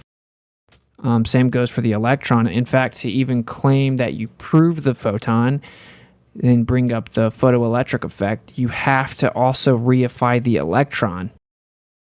in order for the photon to be proven with the photoelectric effect, the electron has to exist as a particle of matter. And that's also just a concept that doesn't, I think that's more easily debunked. So yeah, I don't know. It's just conceptual spheres that we use to count things. I don't believe it. And you said you disagree with Ken Wheeler. He varies from what you say. Okay. Yeah, I mean, we agree on some stuff, disagree on a lot of stuff. Oh, for the record, Mr. Miggy, Wheeler is a Buddhistic monist. So he believes in monism, which is essentially a form of idealism, which, as I said before, that is where modern physics is heading towards. Which is actually pretty interesting, yeah. I mean, it is interesting, except that if you believe in specific theism, it essentially makes God an agent within the universe, not the cause of the universe. Right, and to clarify, I'm saying it's interesting in the fact that, like, kind of what Ken Wheeler pushes seems to be where the mainstream's tiptoeing. Not that idealism is particularly, like I'm fundamentally opposed to that dude's philosophy in many ways. Well, you know, what were you calling it? What were you calling it before AI? The new paradigm synthesis, right? As what everybody's going to adapt to, which would be the next step, right? Where everybody's just going to be like, okay, it just makes sense, right? Now, this new information came out. Oh, absolutely. And it's not just that new info come out. It's that they're going to use the entire scientific machine, right, throughout antiquity to culminate to this conclusion. Be like, okay, we finally arrived at the truth. We've proven this is the nature of reality. We've proven God exists, but that God is essentially the monist style God, right? And they're going to use science to quote unquote prove it. Everybody can like that God for sure. Those guys, they would be. It's almost like a birth of a new religion, but not really. There's nothing new under the sun. He's just gonna. It will create a matrix of commonality to where almost all religions can fit with it. Right. It'll cast an umbrella where everyone can then be kumbaya. It'll be like, go ahead. Yeah. No, I was just gonna say they're gonna be like, yeah. Remember, you got your different religions. They all fall into this category because they all can be synthesized to say that this is what it's always been saying, like all along. Yeah. It's. Now, there's specific ways in which they're moving towards that, right? And part of it that they have to deal with and why they're accelerating their schedule is experimental validity of certain things, right? That can't be argued. So they have to consume that into their paradigm, which is the fundamental of consciousness. So, in the past we've critiqued science and its endeavors, rightly so, for focusing on materialism, right? But now they're going to come out and validate consciousness as being the source of matter, not the other way around. So consciousness is a emergent property from dead matter, which essentially came from energetic states, right? It's going to be refuted. And consciousness as the base unit of reality itself, which must exist primary before matter can exist, that is going to be quote unquote scientifically proven. Now, of course, anyone who's a specific theist already knows that or believes that, right? But now it's going to be scientifically validated, so to speak, in the minds of everyone. But it's not going to be any specific theist interpretation. No, it's going to be like a pantheon, a monistic, everything is one, right? So, yes, God is real, but we're all God. He's not objective.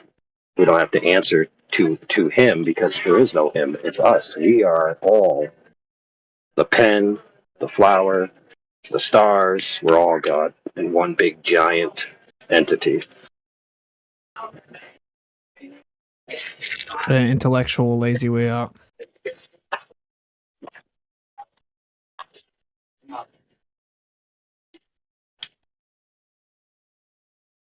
I'm going to submit to you. My prediction is the majority of flat earthers will fall for it. I agree.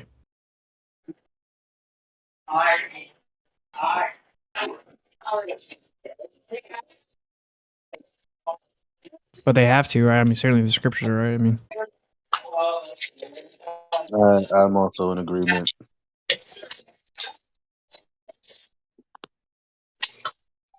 by the way, why? Unwitting, Good. unfortunately.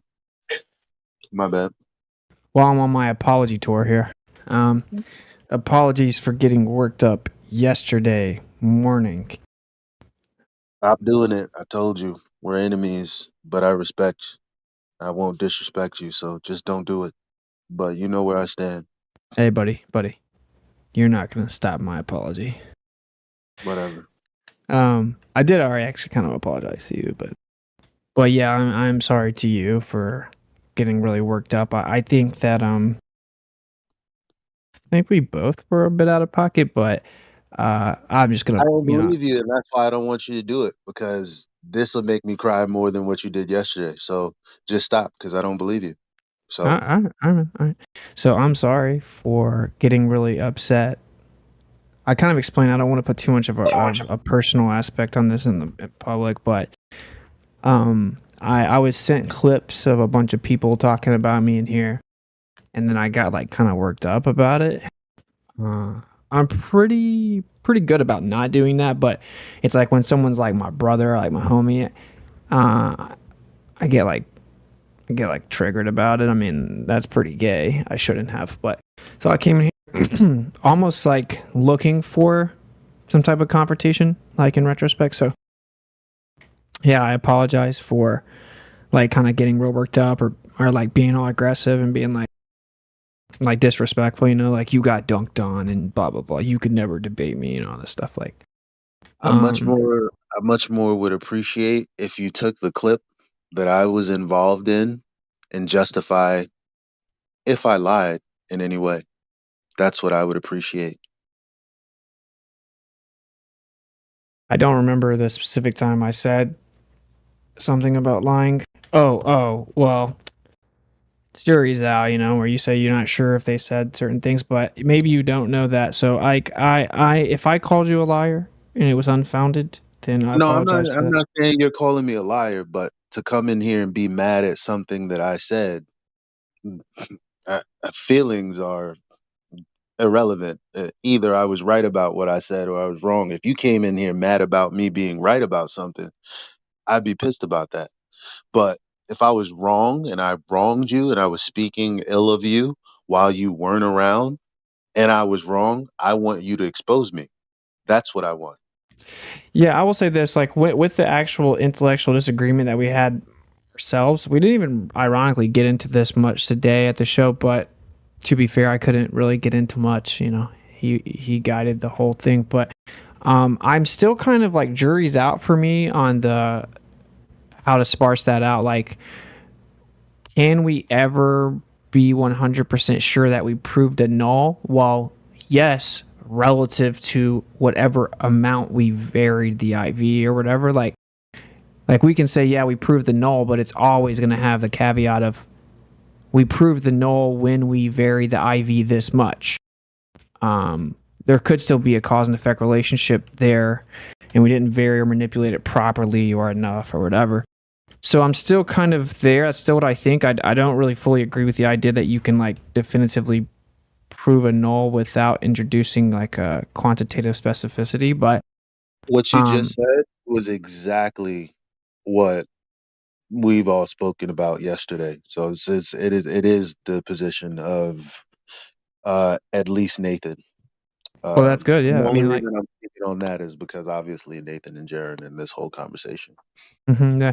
I mean, what's sad about the whole thing is, I think in like a perfect world, in this world would have to be a parallel existence or something. But if they would just talk it out, like real chill. I mean, it's way too late for that now. Let's be real, but they would have maybe found out they don't disagree as much as they think. I mean, I think that was demonstrated today.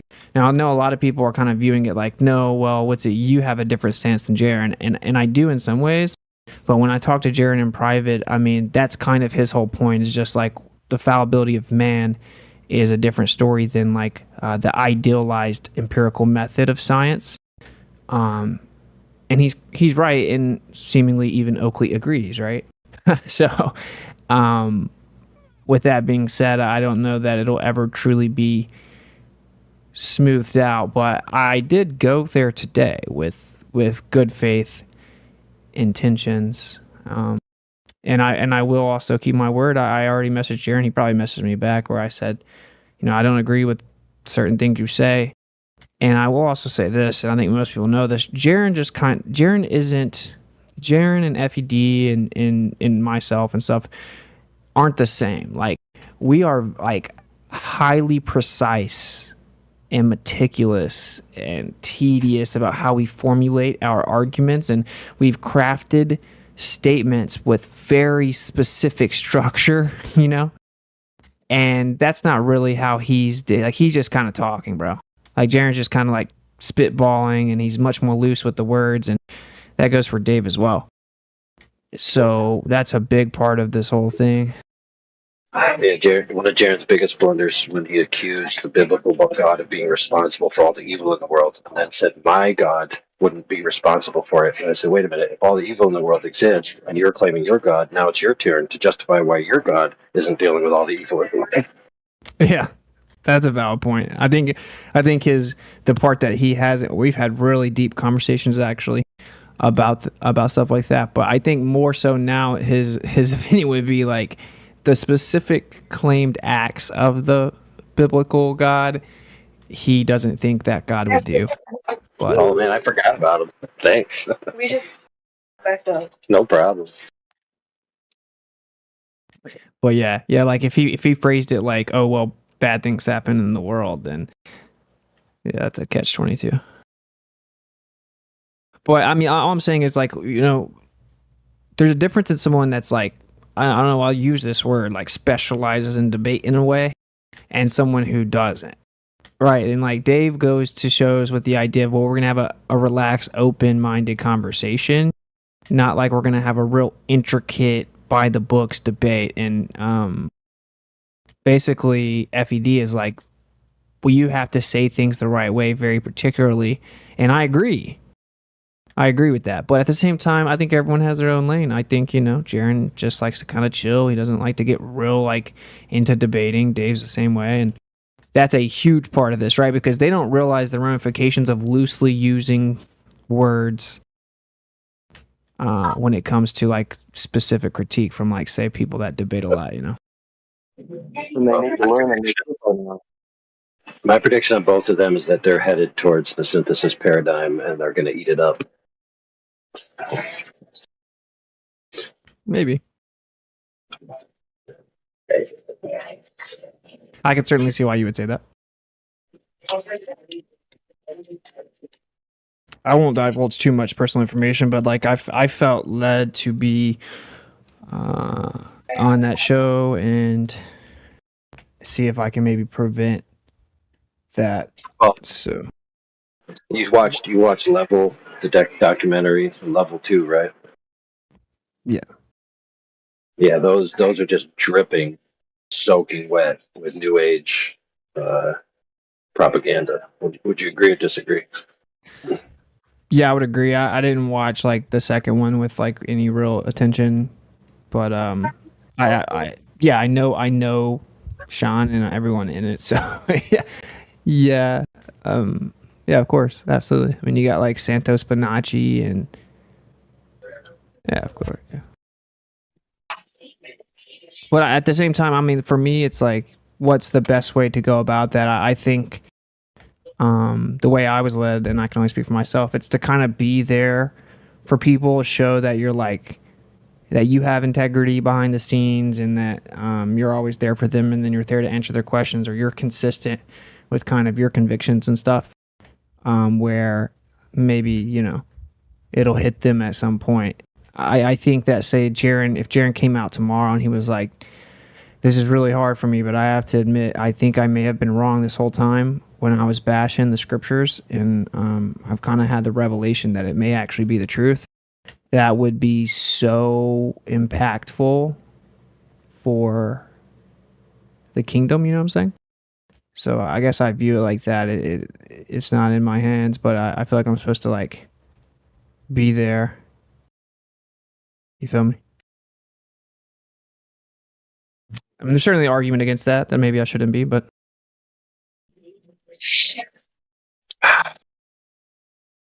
Well, let's just use liberal terms to not offend anybody.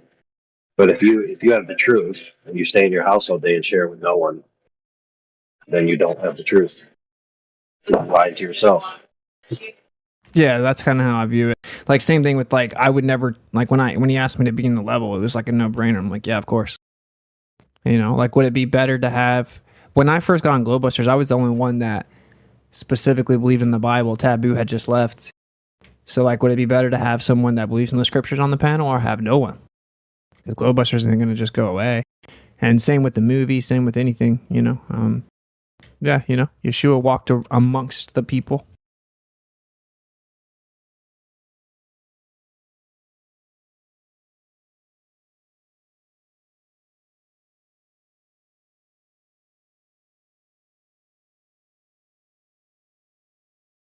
It sucks because I'm really trying to freaking bridge this gap. And I will have to say, if I pull this off as humbly as possible, you have to admit it's pretty impressive. If I can pull this off, which I've actually done it a couple times, by the way, behind the scenes, back when Bob was still with us. Well, yeah, if I can pull this one off, it would be something else.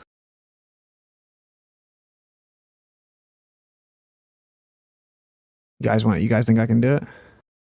Side bets? Eli, you think I can do it? Do what? Do what? Bridge this gap.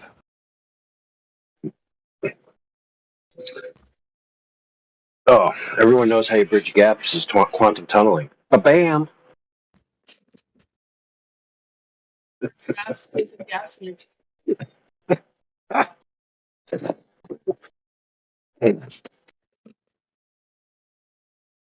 What gap?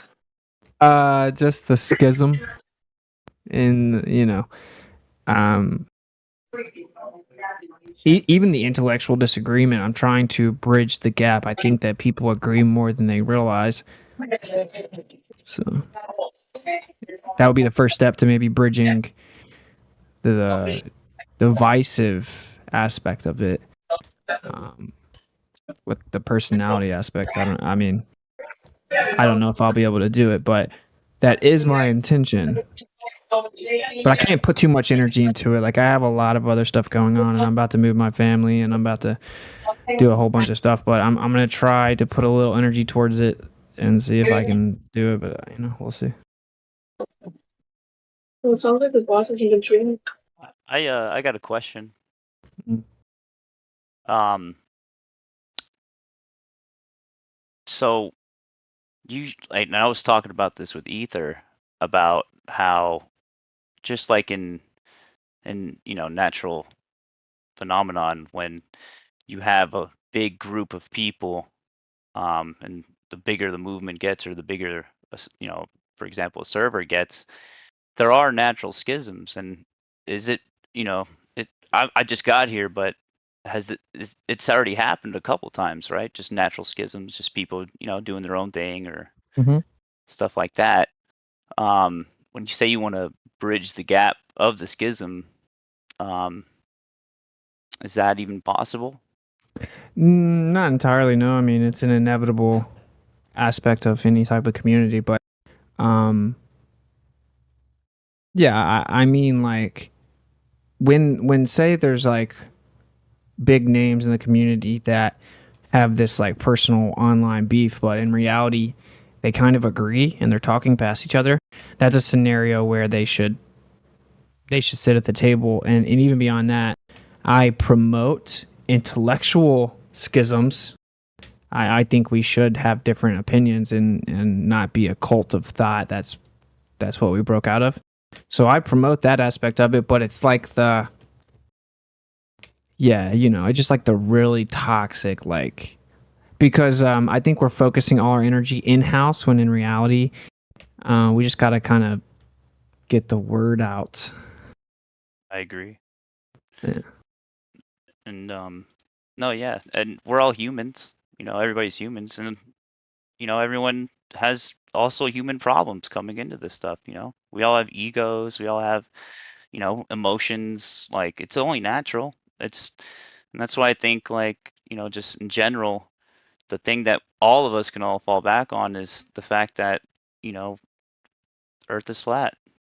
Period. It's like, it's not moving. It's If we can just all come back to that, in my personal opinion, then the real priority of being able to talk about these things in a public space and wake more people up. And I know that's not everybody's goal, because some people just don't want to be woken up, but just the fact that if we have infighting or in-house fighting, just like in anywhere, it's just like, the people that started the lie of the globe, they win.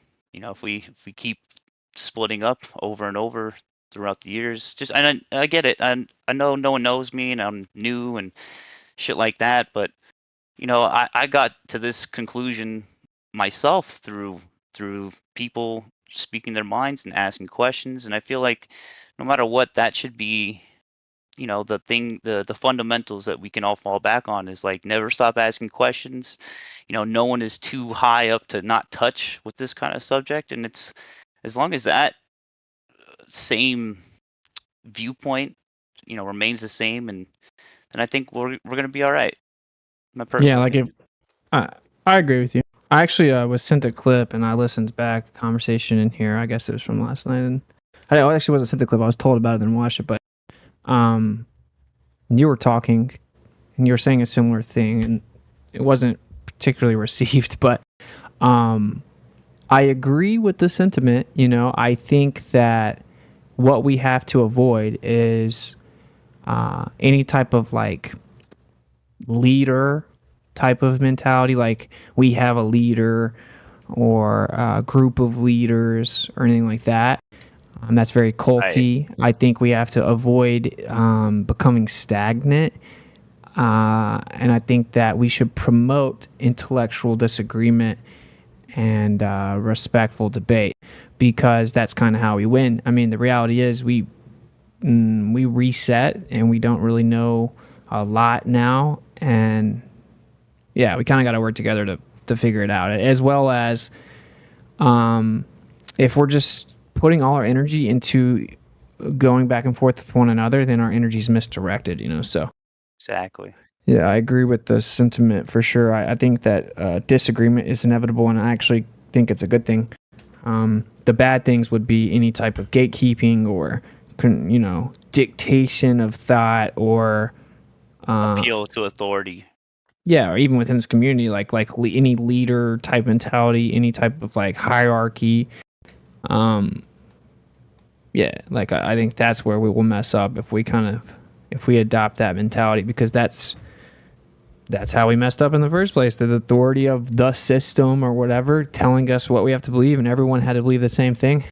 So Exactly. And that should be just fundamental. It's just like, the beautiful part of flat Earth is the fact that it's something that you can come to your own conclusions on yourself. You don't need a leader. You don't need someone to tell you what's what, even though it's going to be a natural phenomenon, because guess what? Like, it's convenient when you have someone else doing all the work for you and you just want to rely on them. I mean, who doesn't want to lighten their workload in terms of intellectual research and shit like that? You know what I mean? Like, so I get it. It's a natural human thing to do. Um, and yeah, it's like, if you find a source of information or someone that has a good source of information, and you're just like, oh, I really like this guy, I'm going to subscribe and I'm going to keep watching them, you know? And if you don't have the intellectual diversity within yourself to look for more sources or different opinions and stuff like that, then it's like you're putting yourself at risk to be pulled right back into the appeal to authority trap that we all been in, before we even got here. So I'll say this one more thing too. I think maybe this will kind of land like, I'm not suggesting that we don't vocalize disagreement or even staunch disagreement, especially if we disagree with like how people are representing flat Earth, for example. A lot of people have problems with like a lot of stuff Mark Sargent has said, and he was in like very popular or public forums when he did it. And I think that's cool, whatever, like to voice your disagreement or discontent or even approach them and stuff. But I think we need to adopt a team mentality. And that's not to say that we have to, again, not vocalize disagreement or stand for what we believe or convictions. Like there's a bunch of different, say, beliefs regarding the creator or spirituality, right. But so I'm never going to bend on that. I think it's very important that I like unequivocally state what I believe with conviction and stuff, and I'm never gonna like bend or whatever. But at the same time, we do need to be somewhat of a team. Meaning, I played like slot receiver, right? So like, if the X caught had 7 receptions and 2 touchdowns, and I only had 4 receptions, like, sure, I want to have more receptions. I wanted to score touchdowns. But I have to be like happy that he scored 2 touchdowns. And if we're not, then we're screwed. And I think we can't, like, you can't win a team sport. And this kind of is like a team sport. It's actually like a battle. I think it's spiritual too. But sermon almost over. My point is, like, say sometimes I've seen Dave on really big channels and he says stuff that like really irks me. And I'm like, why did you say that like that? I could have done so much better if I was there. But I'm happy that he got on that show. Like, would it be better that no flat earther got on the show? Of course not. So we should be happy when people get there. We should try our best to reach them, be like, yo, bro, try not to say this or whatever. And then we should all just try to get on the bigger forums. The more, the better. If we can adopt like a team mentality, like, yeah, I want to score 2 touchdowns, but I'm glad that my homie that plays the X receiver scored 2 touchdowns and we won the game, then we're good. If we don't do that, if we're like plotting against the other receiver and what I'm saying, like putting stuff in his cleats and stuff, like, right, then that's no good. Yeah. Constant accusations I would argue that it takes leadership as well for a football game to take place. That is true. Yeah. Do you agree that the team kind of has to agree on who the captain is? Because the coach will maybe point the captain, but if the team doesn't respect that captain, then you're screwed. That a team could, their competence may suffer, from that. Or say the captain isn't a team player and he's plotting against the receiver or whatever, you know what I mean? But when we apply it to this, it's kind of difficult to point out there is no coach other than Yah, the creator. So yeah, I don't know. I don't know how you would go about that. I'm not saying that like leadership traits are bad. I'm just saying that like unelected positions of dictatorship is bad. Yep. Right, like a power struggle, like a power dynamic in a hierarchical structure. Well, if you look at this server, right? Let's say India just like disbanded, like just dispelled with all the ranks and all the moderation abilities for one day, or even a week. Or if he gave everybody the same amount of moderation abilities, it would be crazy. Yeah, for sure. Right. Yeah. Hierarchy is beneficial to order. I guess I did say no hierarchy, but I mean more so like no unnatural hierarchy. Like the people just kind of decide. Like even if we went as far as literally holding polls, like who do you think should get on Fresh and Fit? Fresh and Fit is interested in Flat Earth. They're producers Flat Earth. I know a couple connects that are guests there. We can definitely get Flat Earth on Fresh and Fit. Maybe the move is that we move towards, well, let's have the community get together and decide like who do we want to go represent us at Fresh and Fit. If there's some type of where the community is making the decision, then leadership is good maybe. But Yeah. See the problem. Well, not the problem. I mean, yeah, I get what you're saying. But the thing is like, it shouldn't be about the person necessarily. I think we should have a vote or agreement of like what to say. You know, like what to stay on topic with. Just so That's that true, way. but that's true. But you can't like individually coach each person for each appearance. For example, like I'm about to like probably be on a lot of shows when I move. When am I gonna like come in here and be like, hey guys, what should I talk about? I mean, it's more like pretty much anyone that consistently makes content or debates flat Earth, they have their talking points, they have their points.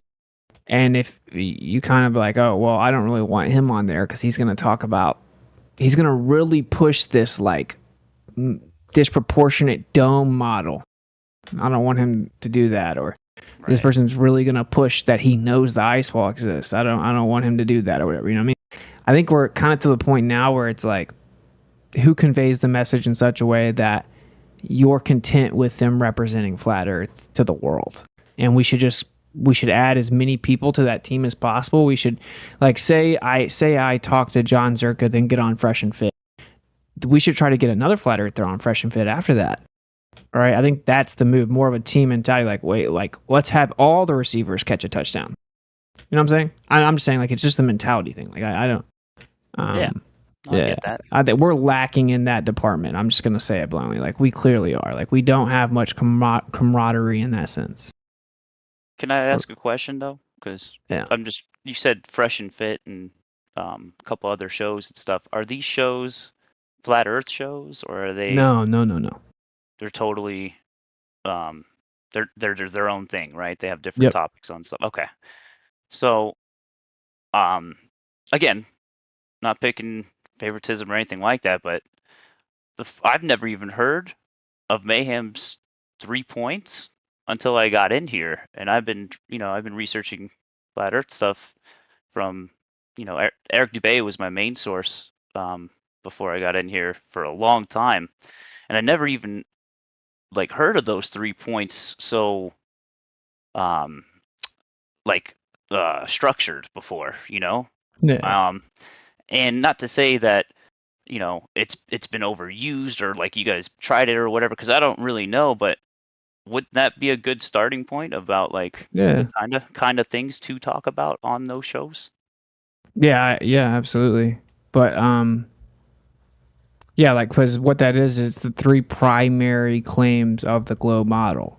Right. And so I think for sure the best approach is to say, look, here's the deal. We experienced the world one way.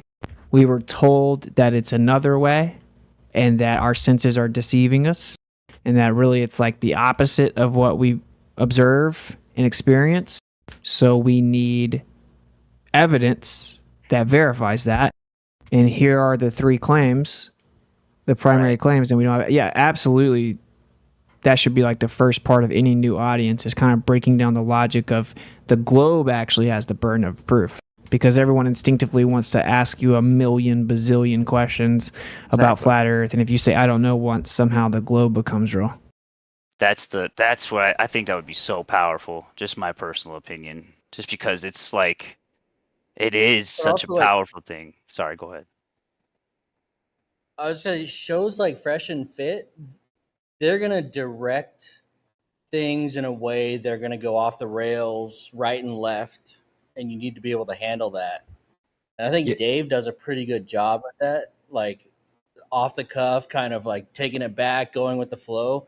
Like that's not easy because they have a big audience, man. They're not like they're pretty big, so you kind of get things from all angles from them. Mm-hmm. And I think there are certain people who handle it better than most. Yeah, I agree. I mean, off the host. Yeah, but I will say this: like they're actually pretty chill. Like, they're not going to be there like rigidly debating a globe, unless they set up a debate.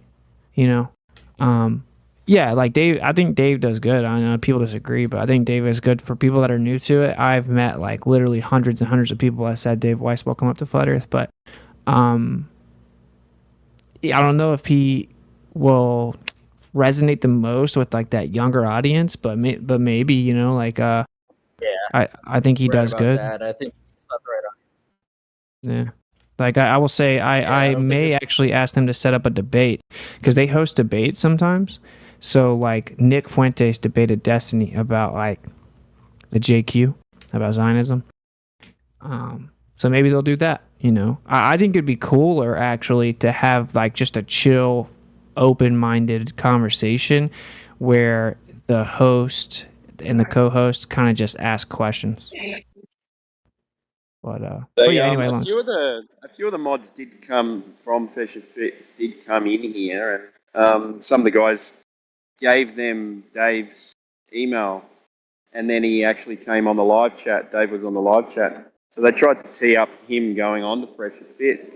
I don't know if anything came of that. I think you're in contact with him, aren't you? Dave They've got his Weiss? number. Yeah, of course. Yeah, Dave Weiss. Yeah. Yeah, I can ask him about it. Yeah. In my opinion, what I want to do is I want to just reach out to John Zerka, and I want us to both go on there because when John Zerka's on the show, they get up to 100,000 live viewers. But So- is he really a flat earther or more weird? Like, you know, he's No, he's got some wacky 100%. arguments. He's 100% a flat earther. He needs to work on some of his arguments for Comedy sure. then, kind of. But I mean, if he wasn't a flat earther, then he wouldn't be on like huge platforms saying, "Oh, you need to talk to Witsit. He's like the best flat Earth debater." Like he wouldn't point people to anyone in this room. Like if true. he was fake. Yeah, Yeah, right. yeah. Because he So, does I mean, say some weird shit. yeah, but that's his whole thing, right? Like he's just like all over the place. Controversial. Yeah. I'm talking about the viewers, bro. Like when he gets on there, Yeah, true. they break view records. Yeah. Yeah. He's on the fringe of taboo. That's why. Yeah. Shock value. Yeah. He's hard to listen to for things, man. Like that debate when you were with him on Modern Day Debate. Oh man. It was hard to listen to, dude. It was like I was trying to tell him like to use telepathy to tell him to just chill. You know, stop using those words. Yeah. It's not the right place, but still, he probably got a lot of viewers. Like you said, I bet a lot of people watched that just because of him. So Yeah, like the way I look at this is, he talked to me afterwards, and he was like, because the Zoom was still going even though the stream ended, and he was like, "Bro, I thought I was like one of the best flat Earth debaters," which is kind of funny, but he's like, "But bro, you know way more, blah blah blah," and he's like, "We got to link up and you got to tell back on the me, cards, mate. you got to tell me more or whatever." On and off. I go on and off. You're hot, Mike and brother. I think he's open to like refining. I guess what I'm saying is I think that maybe in that situation he would alley-oop me a lot. Only ones that are bearable. Timbo, you got a hot mic, man. I think he would alley-oop me. And that would be great because he would get the viewers. He is definitely funny. These ones you click it in there. and he can shut people down too. That's another thing. Like he's loud and he has this ability to just kind of stifle in a way that's annoying, but pretty effective. Yeah, effective. When Yeah. people talk back to him. Yeah, he's quick-witted, dude. He's very quick on his feet. So, I mean, I think he's funny. I think his humor is distasteful, but I think he is funny. So anyway, I'm just saying, I'm about to move to Florida, so I was like, well, I'll hit him up and be like, yo, let's like set up a FE conversation on Fresh and Fit. I'll fly down there or whatever. But you know, who knows? I mean, do you guys think it? Well, I just think it's a smoother transition into being on that show because it's like he already kind of has some standing there. So you would kind of go in on some like VIP status instead of like a hesitant, weird setup with the flat earther. I don't, you know. I think you got to take every opportunity that you could get, and I think that's a pretty good one. Yeah, you gotta make stuff happen, brother. I'd watch it. I'd watch it for sure. Dude, 100,000 live viewers is insane. Yeah, live, and then what? How many millions of views after that? Yeah, exactly. Even on Rumble, like millions of views on Rumble. And they got kicked off of YouTube, right? Didn't they get booted or demonetized on YouTube or something? They may have got demonetized. They're still on there because they have 1.5 million subs on YouTube right now. I just looked them up. But yeah, another one I'm gonna reach out to is have you guys heard of Lex Freeman? Yeah, I don't think he's open to what you're gonna say, but in fact, I know he's not, because he talks to a lot of cosmologists, but he's also open to intellectual conversations, regardless of how outlandish he may think they are. I'm gonna be on Lex Freeman, bro. Nice. I'm just manifesting that type thing, big, but dude. I'm not saying it's set up. I'm just saying he did say that he finds flat earthers very intriguing when they question things so fundamental such as relativity, and I really enjoy occasionally having these conversations that make me step back and just kind of reconsider everything I thought I knew. And if he's not just BSing when he says that, then whatever, dude, get me on there however. I don't care if he's skeptical or whatever. Like 3.1 million subs. I believe that to be true. He's super inquisitive, intelligent, and I believe when he says something like that, I believe that to be true. So I think he'd have an honest conversation with you for sure. Yeah, I think that'd be cool. That is an idea. I guess what I'm saying is just throwing those ideas out. I think we need to move towards that. And imagine if instead of being like, yo, did you see that 3.5 hour live stream about that Witsit did at 2:29? He said something I disagree with. It would be way better that we're like, yo, let's get certain people on certain shows. You know, like, wouldn't that be way more impactful? We're way beyond like curating our argument, dude. We've destroyed the ballers for years now. They have, dude, from all angles at this point, we have completely curated our argument, right? We're beyond that point. We're beyond going back and forth and being like, no, you should have said it like this. Well, what about this? Well, have you thought about this? Well, we should present it like this. Like, we've done that. It's kind of to the point where now we've loaded the mag and we need to go into battle.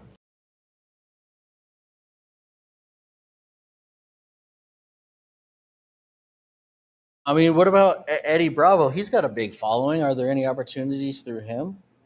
Yeah, because he must know Lex Friedman. Oh, I don't know about that, but yeah, he's friends with Hibbler. Hibbler's his producer, and Hibbler's my homie. I have a direct line with him. I think before that, I'm supposed to be going on Sam Tripoli's show, and I think Tripoli is supposed to try to set up like he's supposed to bring in like a some type of professor or PhD or whatever, right? Like quote unquote scientist to have a debate with me on his show. Yeah. Tinfoil Hat podcast or his own show? Yeah, the Tinfoil Hat podcast. Or his Which is his show. Nice. What happened with this TikTok thing that was going down like a month ago? What you mean? Well, there was like people were going to start broadcasting the live stream on TikTok, and there was like some other flat earthers on TikTok that were going to all team up. I don't know. I don't watch them really. No, from here there was going to be like a.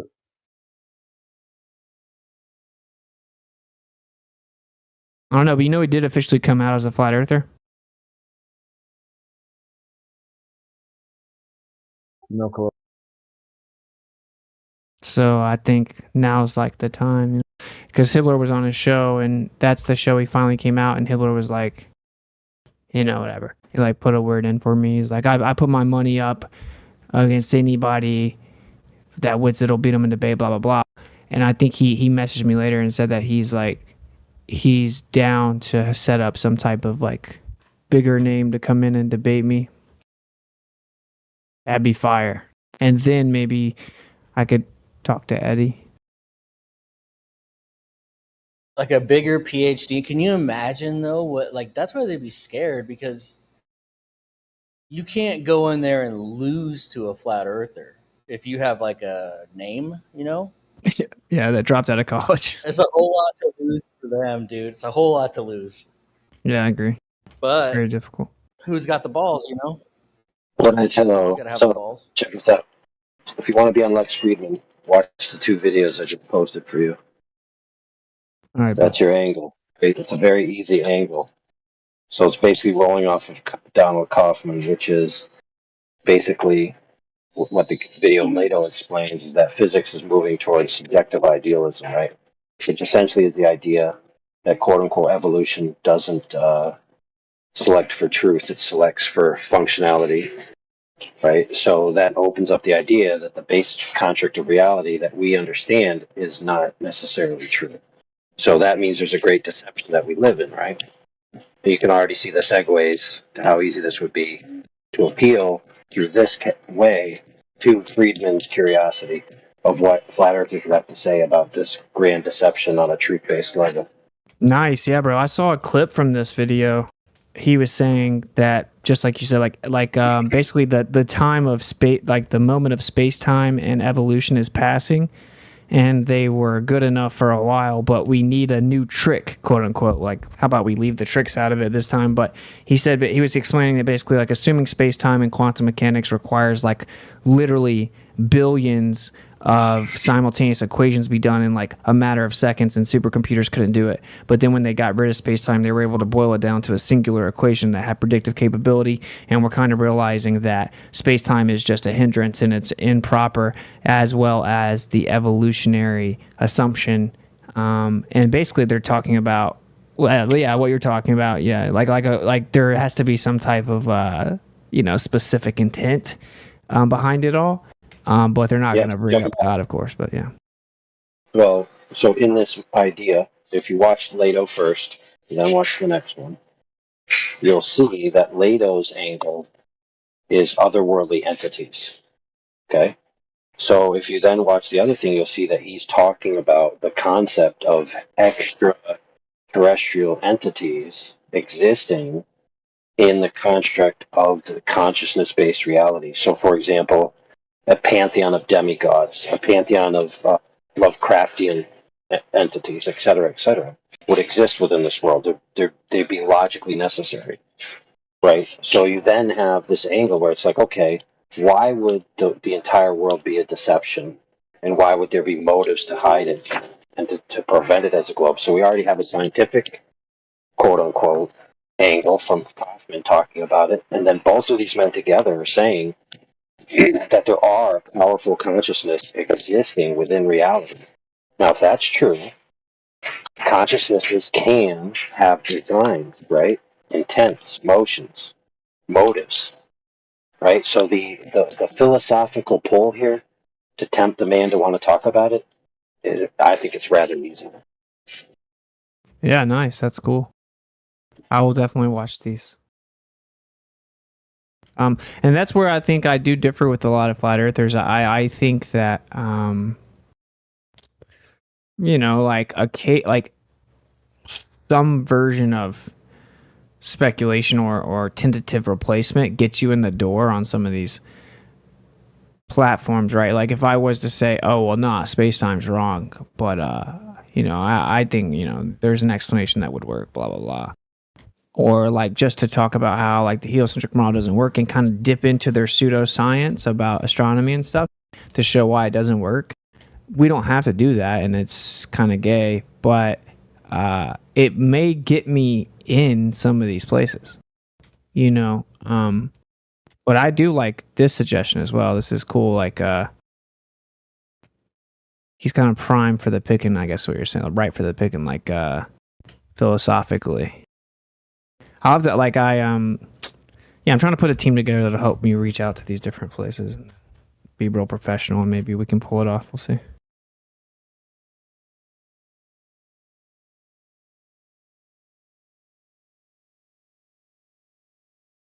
Because like I said, people won't like this, but to get me into the door, I think it would be a worthy sacrifice to say like, oh well, no, like the evidence has shown us that relativity can't be true. Space-time can't be accurate because, for example, relativity necessitates dark matter. Then we looked at dark matter halos, and as the galaxies collided, they didn't slow down, which would have been required for this dark matter to actually exist. And so we've actually verified beyond a pretty insane level. To quote the astrophysicist professor from Australia, beyond sigma 5 confidence that dark matter doesn't exist. So now we need a different thing, and like maybe actually what people call gravitation is an emergent property due to the oscillations of a fluid-like background medium akin to an ether. Like, therefore you have the action and reaction and blah blah blah blah blah. Where like that just maybe would get you in the door places. You know what I mean? Like this type of like bridge. Like here's the thing that they've gone on. So they'll say, okay, evolution doesn't go for truth. Space time isn't true. It's just a functional tool that we use to express something. But a lot of the claims within it are used to back the idea of heliocentrism. So then they say, okay, well, none of these things are necessarily more true on the underlying reality, but they need to reduce down to the Earth being a globe floating in free space, right? So they still have that circularity to their reasoning. And that's another way to bring it out. Be like, okay, you had, let's just say, okay, Kaufman's on your show saying that none of this is true. It's not the base level reality. And then he said, whatever we find must reduce to a globe. Why didn't you challenge him on that? If he says nothing is true, but whatever we find must reduce to essentially the globe and how it functions, I mean, how'd that one slip past you? Yeah, nice point, bro. Like just point out like some of the base presuppositions that they're overlooking and just assuming. That's actually a great idea since he touts himself on being so open and willing to question everything. I'll be right back. What is your profession?